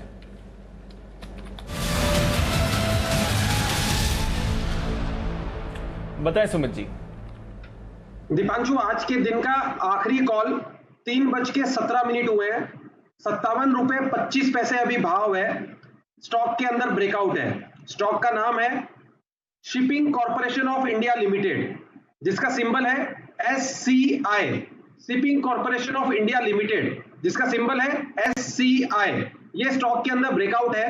लास्ट 6 महीने से स्टॉक ने लोअर लेवल पे बेस बनाया है। बेस बनाने के बाद इसने 200 DMA लेवल्स तोड़े हैं। आज वॉल्यूम्स के साथ ब्रेकआउट देखने को मिल रहा है। 50 लाख शेयर्स का अब तक वॉल्यूम हो चुका है, और ये स्टॉक के अंदर मेरे को लग रहा है कि जिस तरह की कैंडल फॉर्म हो रही है उसको देखते हुए मेरे को लगता है कि ऊपर में 63 रुपए से लेकर 65 रुपए तक का मूव देखने को मिल सकता है। 63 से 65 तक का अपसाइड मूव देखने को मिल सकता है। 2 दिन पहले के जो स्टॉक में हाई लगे थे वो भी स्टॉक में ब्रेक हो रहे हैं।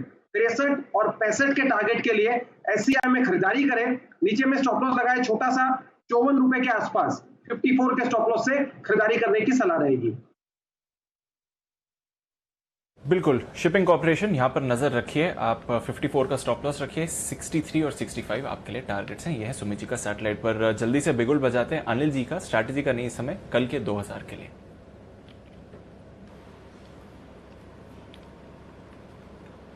अच्छा, आप बिगुल बजाए उससे पहले सुमित जी का शुक्रिया तो कर दो। सुमित जी बोल रहे हैं आज का आखिरी कॉल है।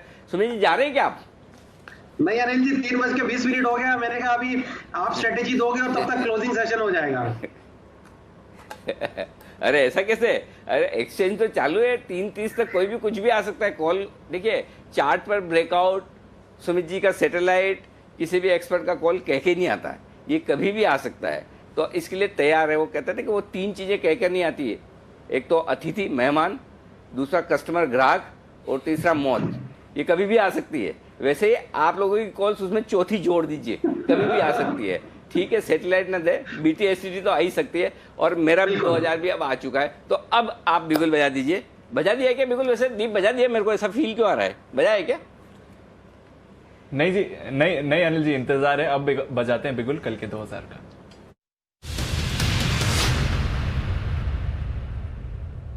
बताएं सर। मुझे खरीदारी की राय देनी है, और वो स्टॉक है आपके सामने HPCL। HPCL में खरीदारी करने की राय है। 216 रुपए के स्टॉप लॉस के साथ HPCL के फ्यूचर्स आप खरीद सकते हैं। जो मैं लेवल्स दे रहा हूँ वो फ्यूचर्स के ही दे रहा हूँ।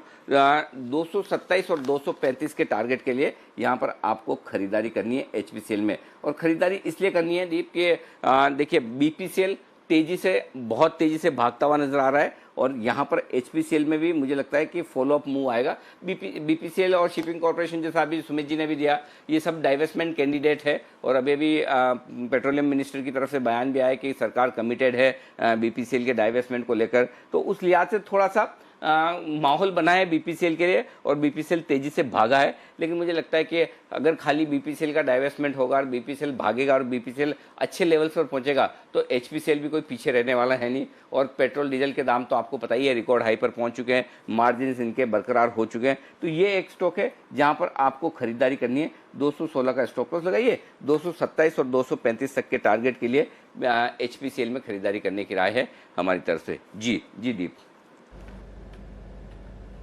बिल्कुल, तो नज़र रखिए ऑयल मार्केटिंग कंपनीज में हम भरपूर तेजी देख रहे हैं। BPCL of course days high पर ट्रेड कर रहा है, अब 400 की तरफ आते हुए तैयार दिख रहा है। भसीन साहब ने रेकमेंड किया है। अनिल जी की तरफ से एचपीसीएल पर अब कॉल आया है और आईओसी वो भी काफी एक्टिव हो रहा है। अब 3:20 बज गए हैं, तो अब अनिल जी से उनकी मार्केट की स्ट्रैटेजी जान लेते हैं।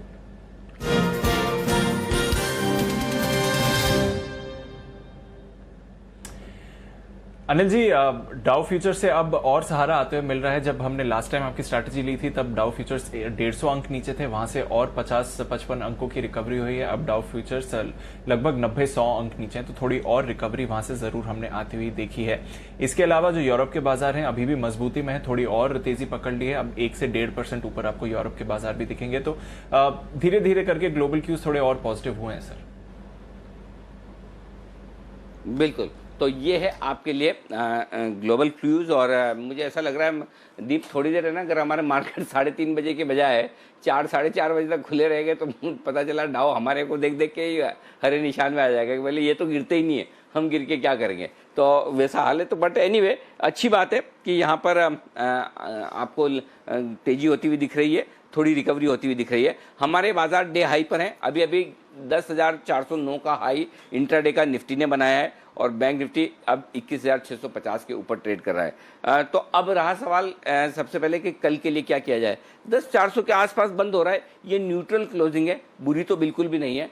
आप तेजी की पोजीशन को बरकरार रखें ऑप्शंस के जरिए। और बस दिक्कत एक ही है कि सीरीज की शुरुआत में ऑप्शन थोड़े महंगे मिलते हैं आपको, तो हफ्ते वाला ऑप्शन लेकर आप तेजी के लिए रख सकते हैं। अगले हफ्ते के लिए आपके लिए 10,200 10,550 ये रेंज होगी जिसको आपको ट्रेड करना है। इस रेंज के किसी एक और बाहर निकलेंगे तो बड़ा मुंह आएगा। तो इस रेंज के लिहाज से आप अपनी ऑप्शन की स्ट्रेटजी बनाकर जा सकते हैं कि 10,400 या 10,500 अपने रिस्क कैपिटाइट के हिसाब से कॉल ऑप्शन खरीद सकते हैं। बैंक निफ्टी का जहां तक सवाल है 21,700 के आसपास है, आप चाहें तो बैंक निफ्टी का भी एक कॉल ऑप्शन खरीद कर जा सकते हैं। ये 21,700 21,800 के आसपास का कॉल ऑप्शन ले लीजिए। और एक और इंटरेस्टिंग ट्रेड बन सकता है जो हाई रिस्क ट्रेडर्स हैं, जो रिस्क समझते हैं और जिनके पास मार्जिन की कमी नहीं है, वो चाहें तो 21,700 का पुट और कॉल दोनों बेचें। लगभग 1150 रुपए के आसपास की कमाई आपकी वहाँ से हो सकती है। ये क्रेडिट आएगी बेचने से। होगा ये 21,700 का अगर पुट और कॉल आप दोनों बेचते हैं 1100 रुपये के आसपास, अगर आपका वहाँ पर 1100 1150 रुपये बनता है, जो भी एग्जैक्ट निकाल लें कितना है, तो आप नीचे की तरफ है ना 20,500-600 तक सेफ हैं और ऊपर 22,500 22,500 22,500 1000 पॉइंट से ज़्यादा की रेंज निफ्टी पर दिखती नहीं है। और पिछले 8-10 दिन से आपने इन दोनों ही लेवल को बड़े स्ट्रॉन्ग सपोर्ट और रेजिस्टेंस के तौर पर देखा है। तो मेरे ख्याल से जिनके पास मार्जिन्स की ताकत है, लेकिन एक चीज़ ध्यान रखें, आप ऑप्शन बेच रहे हैं, जब आप ऑप्शन बेचते हैं तो रिस्क अनलिमिटेड होती है। तो अगर आपकी वो रिस्क लेने की ताकत है तो ही करें, क्योंकि कभी भी इनमें एक ही रिस्क होती है और वो रिस्क होती है न्यूज़ की। कभी कोई ऐसी अच्छी या बुरी न्यूज़ आ जाए कि अचानक से बड़ा गैप मिल जाए, वो किसी को नहीं पता। वो रिस्क लेने की आपकी ताकत तो अलग बात है। अदरवाइज ये एक अच्छा ऑप्शन हो सकता है जहां 2 दिनों में आपकी प्रीमियम कम होगी और मंडे को आपको उसमें मुनाफा हो सकता है। लेकिन वही है कि आपकी रिस्क लेने की ताकत उतनी होनी चाहिए। ये है आपके लिए। जी दीप। इसके लेने की ताकत पर डिपेंड करता है, पर बाजार का हाल अच्छा है और बैंक्स स्पेशली जो रिकवरी आ रही है उससे आप बाजार ऊपर जाते हुए भी देख रहे हैं इस समय। तो बैंक निफ्टी अच्छी रिकवरी यहां पर आती हुई आपको दिख रही है, 170 अंक ऊपर है। निफ्टी अब 100 अंकों से ज्यादा की तेजी दिखा रहा है, 1% ऊपर 10,400 पर वापस आपको निफ्टी आता हुआ दिख रहा है। तो बैंक्स का तो सहारा मिल रहा है, पर आज सबसे बड़ा सहारा एक स्पेस से मिला है पूरे मार्केट को और वो है आईटी स्टॉक्स। दिग्गज आईटी स्टॉक्स में आपने अच्छी खरीदारी देखी है, मिड कैप आईटी स्टॉक्स में आपने अच्छी खरीदारी देखी है। इन्फोसिस पर आपके लिए कॉल्स आए थे आज सुबह, एनआईटी टेक्नोलॉजीज पे कॉल आए थे, टीसीएस पे कॉल आए थे और इन सभी स्टॉक्स ने अच्छा परफॉर्म किया है। क्या है वजह जिस वजह से आप देख रहे हैं कि आईटी स्टॉक्स में आज खरीदारी आ रही है? रिसर्च तैयार करी है कुशल ने। कुशल बताइए क्या है ट्रिगर आज की रैली के लिए आईटी स्टॉक्स में? बिल्कुल दीपांशु, तो सबसे बड़ा ट्रिगर जो एक्सेंचर के कल नतीजे आए थे वो बनता हुआ नजर आ रहा है। और आईटी सेक्टर का जो डर था आईटी स्पेंडिंग को लेकर कोविड-19 के दौरान जो कम हो सकता है काफी, वो कहीं ना कहीं कम होता हुआ नजर आया है, क्योंकि एक्सेंचर के नतीजों से ये साफ तौर पर झलक रहा है। इनफैक्ट अगर आप देखेंगे इनके ओवरऑल जो ये नंबर्स हैं ये Q3 FY20 के हैं और मई एंड जो है इस क्वार्टर की एंडिंग जो है ये मानते हैं। तो मार्च अप्रैल मई जो कोविड-19 का एक पीक आप पीरियड समझ सकते हैं इन देशों में, पर्टिकुलर जितनी भी कंपनियां हैं, और उसमें भी जो आईटी स्पेंडिंग है वो कम होती हुई नहीं नजर आई है। इनफैक्ट इनकी जो ऑर्डर बुक है वो सालाना आधार पर 6% बढ़ती हुई नजर आई है, और जिसमें पर्टिकुलरली अगर आप देखेंगे तो डिजिटल कॉन्ट्रैक्ट जो है वो काफी स्पेसिफिकली इंप्रूव होते हुए दिखे हैं। और यहाँ पर एक और सबसे बड़ी चीज है वो है इनकी गाइडेंस, यानी कि FY20 की गाइडेंस काफी सारे एनालिस्ट एक्सपेक्ट करके चल रहे थे कि नतीजे तो खराब होंगे ही, साथ ही जो कंपनी की FY20 की गाइडेंस है वो भी काफी बड़े पैमाने पर डाउनग्रेड किया जाएगा। बट उसके बदले कंपनी जो है FY20 की गाइडेंस जो है लोअर बैंड जो है उनका वो 3% से बढ़ाकर 3.5% किए हैं। तो कहीं ना कहीं इससे काफी स्ट्रेंथ बन रही है इंडियन आईटी कंपनीज के लिए भी, क्योंकि इसका जो इम्पैक्ट होगा वो इनके ऊपर भी आता हुआ नजर आएगा, जो काफी डिजिटली जो है अपनी रेवेन्यू अर्न करती है। तो डिजिटल कॉन्ट्रैक्ट्स के लिहाज से अगर आप देखेंगे तो एक्सेंचर अब 70% ऑफ द रेवेन्यू जो है डिजिटल कॉन्ट्रैक्ट से कमाता है, और बाकी जितनी भी इंडियन आईटी कंपनियां हैं उनके भी काफी सारे ऐसे, उनमें भी काफी सारी ऐसी कंपनियां हैं जो 40% से ज्यादा रेवेन्यू डिजिटल से आती है। तो यहाँ पर काफी बढ़िया इम्पैक्ट आगे आने वाले समय में इस पर्टिकुलर सेगमेंट के लिए बन सकता है। तो आईटी शेयर्स में आपने आज शानदार तेजी आती हुई देखी है। जैन साहब, कोई आईटी स्टॉक जो आपको पसंद हो? ना बिल्कुल, बहुत सारे आईटी स्टॉक्स पहले भी बहुत रेकमेंड किए हुए हैं। इन्फोसिस, टीसीएस तो ये हमेशा सदाबहार रहेंगे ही, और आज सुबह से हमारे एक्सपर्ट्स दे ही रहे हैं। और मैंने एक स्टॉक सोनाटा सॉफ्टवेयर है जो कि 180-90 लेवल्स पे भी रेकमेंड किया था, जो कि अभी आज 226-27 है। मुझे लगता है कि वो स्टॉक भी बढ़िया, बहुत ज़्यादा चला नहीं है अगर आप देखो तो ओवरऑल परफॉर्मेंस, बट ये स्टॉक अच्छा है। एनआईटी टेक बहुत बढ़िया लगता है, और ओवरऑल मुझे लगता है जो एक्सेंचुअर का जो एक पॉजिटिविटी आई है पूरे माहौल में, तो डाउनसाइड बहुत कम लगती है मुझे आईटी स्टॉक्स में। और सबसे बढ़िया बात है वैल्यूएशंस के लिहाज से भी इंडियन आईटी स्टॉक्स बहुत महंगे नहीं हैं, और पूरे लॉकडाउन के दौरान ये सेक्टर के ऊपर बहुत ज़्यादा बातें की है और बहुत सारे स्टॉक्स भी रेकमेंड किए हैं। तो मेरे हिसाब से ये सारे स्टॉक्स बाय ऑन डिक्लाइन से आज ऑलरेडी चल चुके हैं 5-5, 7-7%, बट जहाँ पे भी खराब दिन आए, मौका मिले, नीचे लेना ही। और ये फ्रंट रनर जो Tech Mahindra, IT, Infosys, TCS, HCL tech, ये सारे ही बहुत बढ़िया लगते हैं। बिल्कुल, तो front runner IT stocks, front line IT stocks बहुत पसंद है जैन साहब को, और साथ ही कुछ मिड कैप स्टॉक्स पर भी रिकमेंडेशन है। सोनाटा सॉफ्टवेयर उनमें से एक ऐसा है। आज सुबह एनआईटी टेक पर भी आपको रिकमेंडेशन दी गई थी, पहला चार्ट करना था ओपनिंग के बाद, वहां पर भी आप नजर रख सकते हैं। But IT as a space आज शानदार प्रदर्शन रहा है। 10,400 के ऊपर निफ्टी है, देखते हैं फाइनल क्लोजिंग कहां पर आती है। बट अच्छी रिकवरी आई है पिछले 10-15 मिनट में बाजार में, और 21,650 के ऊपर आपको बैंक निफ्टी भी दिख रहा है। सबसे ज्यादा कंट्रीब्यूशन, जैसे कि अभी हम डिस्कस कर रहे थे, आईटी स्टॉक्स का था। इन्फोसिस टॉप गेनर रहा है आज 6.5% की तेजी के साथ। साथ ही टीसीएस, विप्रो, यहां पर भी आपने अच्छा प्रदर्शन देखा है। HCL टेक्नोलॉजीज में भी अच्छी खरीदारी हुई है, और टेक महिंद्रा भी 1% ऊपर ही बंद हो रहा है।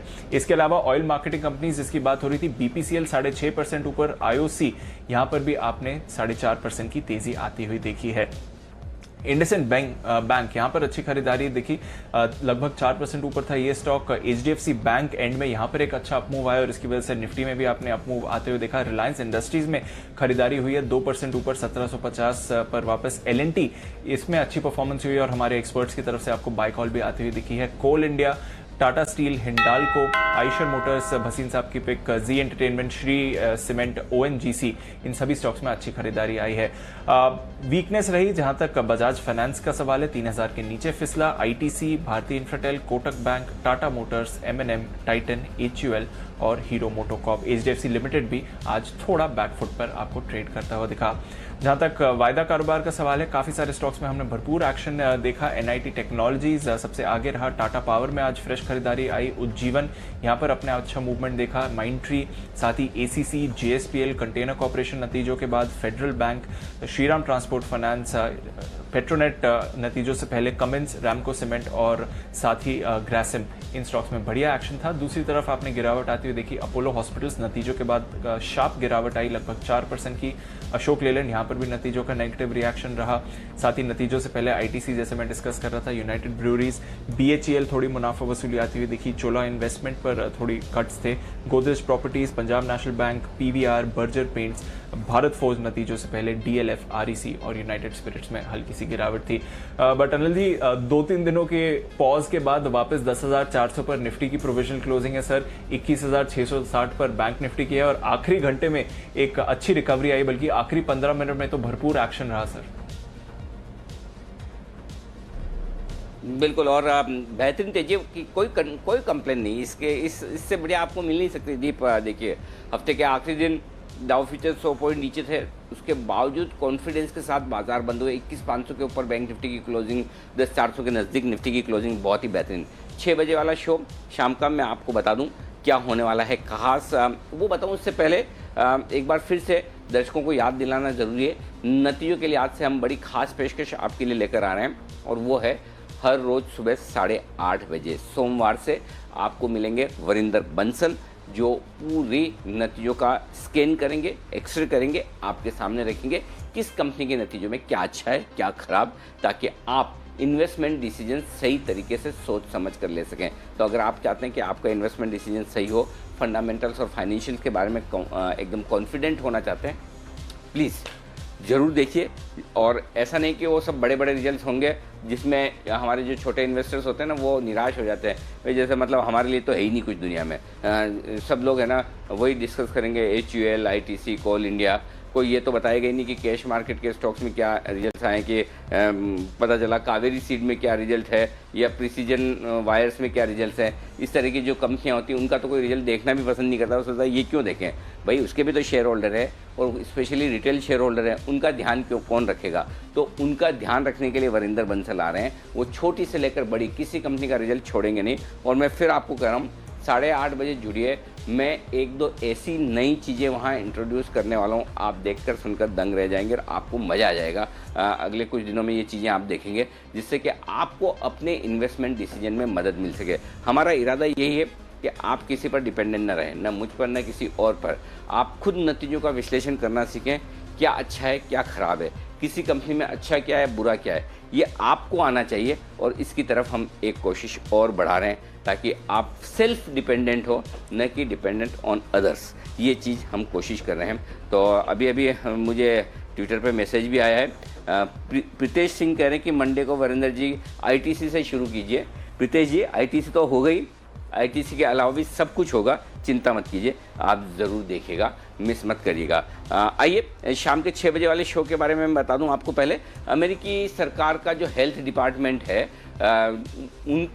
उनका नाम है CDC, ठीक है ना। CDC ने एक जो ऐसी बात की कि सब लोग टेंशन में आ गए। उन्होंने कहा है कि अमेरिका में, सुनिए ध्यान से, खाली अमेरिका में 2 करोड़ लोग कोरोना से प्रभावित हो सकते हैं, संक्रमित हो सकते हैं, खाली अमेरिका में। तो CDC का जो ये आंकड़ा आ रहा है ना, अभी जो अमेरिका में प्रभावित है उससे 10 गुना ज़्यादा का है। यहाँ 20 लाख अभी है और उन्हें लग रहा है 2 करोड़ हो सकते हैं। और ये सोच कर देखें तो भाई इतना डर लगता है कि भाई पूछे मत। और अगर अमेरिका की हालत ये है तो हमें भी डर लगता है। हमारे यहाँ भी 5 लाख पहुँच चुके हैं कोरोना के मरीज। अब कितने लोगों को कोरोना है, और आजकल तो सब लोग ये मान के चल रहे हैं कि सबको हो सकता है, 80% लोगों को होगा, 75%, सब ये इस तरह की बातें चलती रहती है, आपस में बात करते हैं कि सबको होगा सबको होगा सबको होगा। लेकिन जिनका इम्यूनिटी मजबूत है वो बच जाएगा, जिनको कोई दूसरी बीमारियां उन्हें तकलीफ ज़्यादा होगी, ये सारी चीज़ें चल रही है। मैं थोड़ा बंसल जी से भी इस पर राय लूँगा। लेकिन प्रॉब्लम ये है कि हमें समझना जरूरी है कि कोरोना थम क्यों नहीं रहा है, कमियाँ कहाँ हैं। इतने दिनों के बाद भी अभी भी सिचुएशन ठीक नहीं हो रही है और बिगड़ ही रही है। तो इस पर हमारा खास शो है शाम को, कोरोना से हाहाकार 5 लाख बार, शाम 6 बजे, मिस मत करिएगा। बंसल जी, विशेष टिप्पणी। नहीं अनिल जी, काफी अनिल जी सीरियस इशू है ये, तो जग जाहिर है अनिल जी कि बहुत लोगों को होगा। बट अनिल जी दिक्कत क्या है कि जिन जिन लोगों को होगा, मोस्ट लोगों के घर पे अनिल जी सीनियर सिटीजन्स हैं, और जो सीनियर सिटीजन्स हैं उनको हार्ट एलिमेंट और शुगर BP वगैरह सब है, तो उनके सर्वाइवल का अनिल जी प्रश्न चिन्ह है। तो काफी सीरियस इशू है जो आप कह रहे हैं। ओके, अच्छा और इस बीच हम जो दिन में जरी बड़ी वो इंटरेस्टिंग चर्चा कर रहे थे जिसमें कुणाल जी और जैन साहब ने अपनी विशेष टिप्पणी भी रखी कि हमारा थैंकलेस जॉब है, उस पर बहुत सारे व्यूअर्स ने कहा कि नहीं आप लोगों का थैंकलेस जॉब नहीं है और बहुत लोगों ने दिल से धन्यवाद दिया है। एक्चुअली ये बात शायद सब पे लागू नहीं होती, हमें तो शायद जितना हम डिजर्व करते हैं उससे ज़्यादा प्यार, उतनी ज़्यादा सम्मान इज्जत हमारे दर्शकों से मिलती है। हाँ, अब सब तरह के लोग होते हैं, कुछ अच्छे भी होते हैं तो देखिए फूल के साथ कांटे भी होते हैं, तालियों के साथ गालियाँ भी मिलती है। अब आप देखें जैसे सलमान खान है तो आप सलमान खान इतने बड़े सुपरस्टार हैं, ठीक है, आप आम तौर पर पूछेंगे तो लोग सब उनको पसंद करने वाले मिलेंगे, लेकिन कुछ 10-15 लोग ऐसे भी होंगे, 2-4% ऐसे भी होंगे जो सलमान खान को पसंद नहीं, अरे नहीं उनको क्या ऐसा है। तो हर तरह की ओपिनियन हर तरह के लोगों के बारे में होती है। तो जो लोग वाकई में कह रहे हैं, मुझे लगता है कहीं उनको थोड़ा सा ऐसा चुभ गया है कि हमने कहा कि हमारा थैंकलेस जो है, तो बिल्कुल ऐसा ना सोचें। आप जो प्यार और इज्जत देते हैं उसका हम दिल से सम्मान करते हैं और उसके लिए शुक्रिया भी अदा करते हैं। तो ये सबके लिए नहीं है, ऐसे ही मतलब बात निकल गई तो हम थोड़े भावनाओं में बह गए थे और बोल दिया, लेकिन बिल्कुल हमारे दर्शक हमें टीवी स्टार, एंकर ये सब मानते ही नहीं है, हमारा फैमिली मेम्बर मानते हैं। और आज तो मुझे एक कुणाल जी, आज मुझे एक दर्शक ने एक वीडियो भेजा है जो उनकी वाइफ का वीडियो था, उन्होंने लिख के भेजा कि वो सिर्फ शेयर बाज़ार, स्टॉक मार्केट, स्टॉक्स, जी बिजनेस, अनिल सिंह इन्हीं से प्यार करते हैं। तो मतलब इससे ज़्यादा बड़ा कॉम्प्लीमेंट किसी का आ नहीं सकता है कि खुद अपनी वाइफ का वीडियो हमें ट्वीट कर रहा है। तो एक बार आप भी अपनी तरफ से धन्यवाद दे दें दर्शकों को। अनिल जी देखिए, मैं यही कहना चाहता हूं कि देखिए हमारी भावनाएं ये हैं कि जो प्यार मिल रहा है, जो आप हमें एक्नॉलेज करते हैं अनिल जी, आपने जो प्यार सारे एनालिस्ट को दिया है, और साथ ही जो जनता प्यार करती है, जो दर्शक प्यार करते हैं। कई बार मैं और राकेश जी एयरपोर्ट पर होते हैं, लोग हमें रोककर पूछते हैं कि हमने आपको टीवी पर देखा है और आपकी कॉल्स पर हमने ट्रेड किया, हमें मुनाफा हुआ। अनिल जी, ये जो खुशी है, इसी खुशी के चलते आज आप देखिए हम सारी चीजें छोड़कर ये काम करते हैं, चाहे तबीयत ठीक हो नहीं हो, घर में कोई परेशानी हो, कुछ भी हो, शो मिस नहीं करते हैं अनिल जी। उसकी वजह ये है कि दर्शकों का प्यार और अनिल जी आपका जो प्रोत्साहन मिलता है, यही कारण है कि काम हम लोग कर रहे हैं। तो सभी दर्शकों को दिल से, बिल्कुल दिल की गहराइयों से आप सब लोगों का धन्यवाद।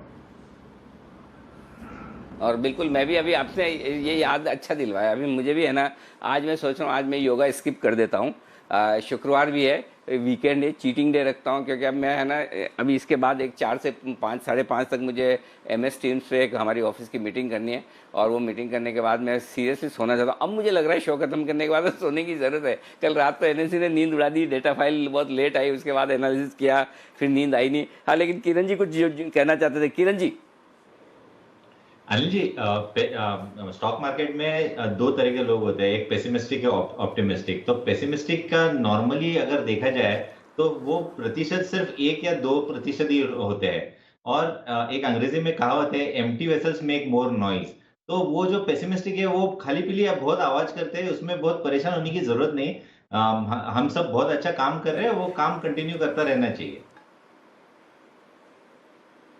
बिल्कुल। अच्छा, वागले साहब, एक पंकज चौहान साहब है, उनका मैसेज आया आपके लिए कि वागले साहब इतने चुप क्यों रहते हैं, क्या आप इसका जवाब कुछ बोल के देंगे या चुपचाप ही रहेंगे? अनिल जी, ऐसी कोई बात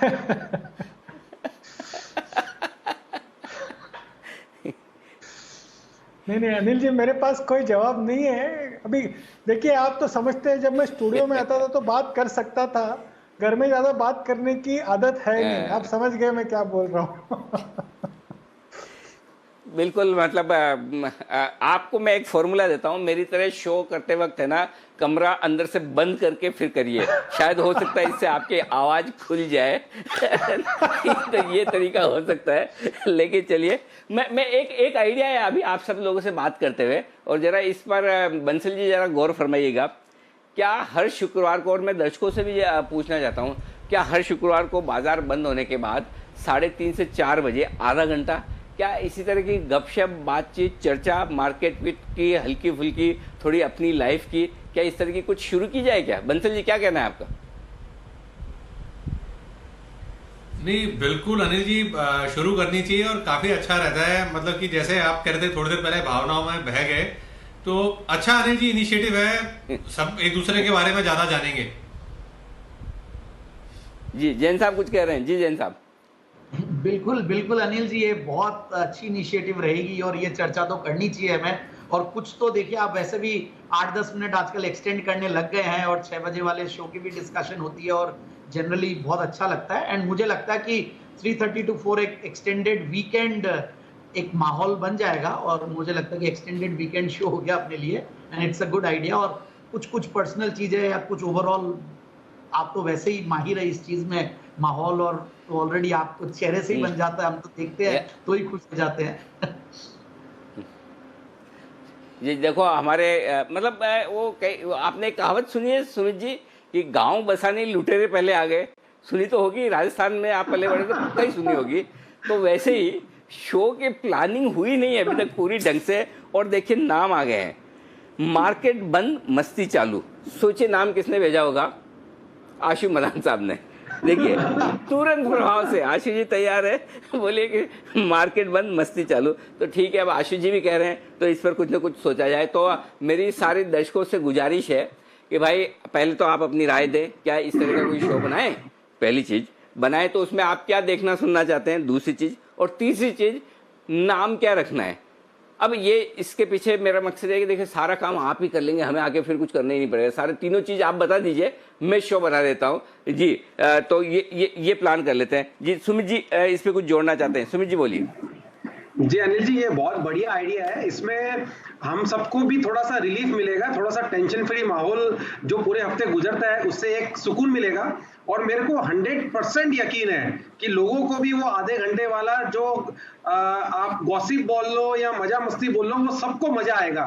तो मेरे हिसाब से तो आपको अगले हफ्ते से ही ये चालू कर देना चाहिए। बिल्कुल, बहुत रिलैक्स हो जाएंगे। और ये 10 मिनट की बातों में मेरे को ऐसा लग रहा है कि दिमाग से बहुत बड़ा लोड उतरा है, तो आप तो बिल्कुल इसको चालू करना ही चाहिए।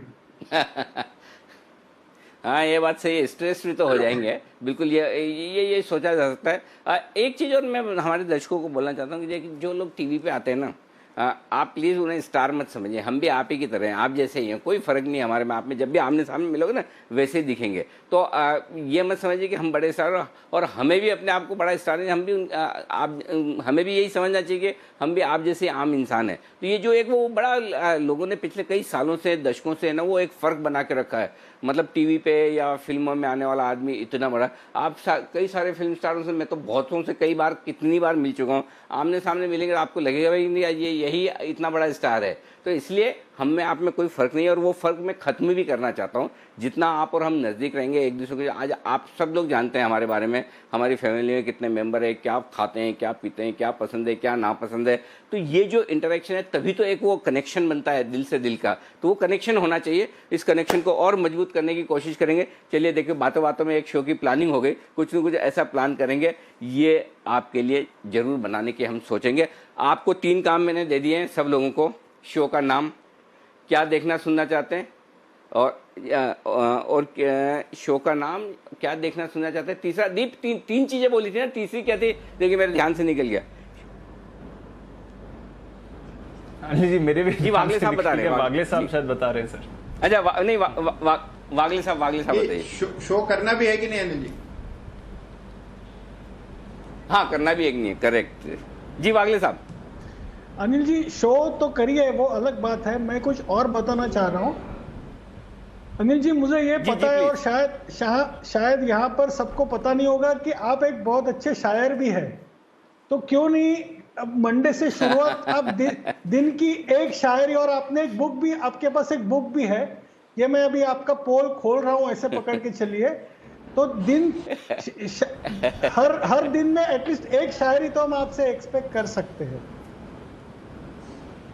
चलिए हर दिन करे ना करे, अगर ये शो शुरू करते हैं तो शो में हमेशा एक शायरी। और एक्चुअली वागले साहब, मैं जो बार बार कहता हूँ कि मैं अपने एनालिस्ट को बहुत जानता हूँ, मैं आपको ईमानदारी से कहता हूँ मेरे एनालिस्ट भी उतने ही मुझे जानते हैं। आपने तुरंत पकड़ लिया। ये मैं इसलिए बोल रहा हूँ, अभी थोड़ी देर पहले मेरे दिमाग में आया था कि मैं एक कुछ इस पर शेर लिखूँ, और ये शेर कहाँ से आया, वो थैंकलेस जो वाली जो बात थी ना, वहाँ से मेरे दिमाग में शेर आया है कि यार थैंकलेस जॉब है हमारे एक्सपर्ट्स का, इस पर कुछ शेयर लिखने चाहिए। क्योंकि मैंने एक पूरी शायरी लिखी हुई है फंड मैनेजर्स का, ब्रोकर्स का, ये जो मार्केट के साथ जुड़े हुए लोग हैं उनका किस तरह का थैंकलेस जॉब है। ब्रोकर का थैंकलेस जॉब सबसे ज़्यादा मैं बता दूं आपको मतलब इधर एक्सचेंज, इधर क्लाइंट, सब लोग मतलब उतना बेचारों को मतलब कोसते हैं, पीटते हैं, मतलब हर तरह का भला बुरा कहते हैं। तो उस पर भी मैंने लिखी। तो अब मेरे को ये ख्याल आया कि इस पर भी लिखूंगा। और आपने देखिए ये मेरे मन की बात बोल दी, तो ऐसे ही आप मुझे पहचानते नहीं, जानते नहीं। चलिए ये चर्चाएँ चलती रहेगी, लेकिन इस शो के लिए समय, दिन, तारीख हम तय करेंगे।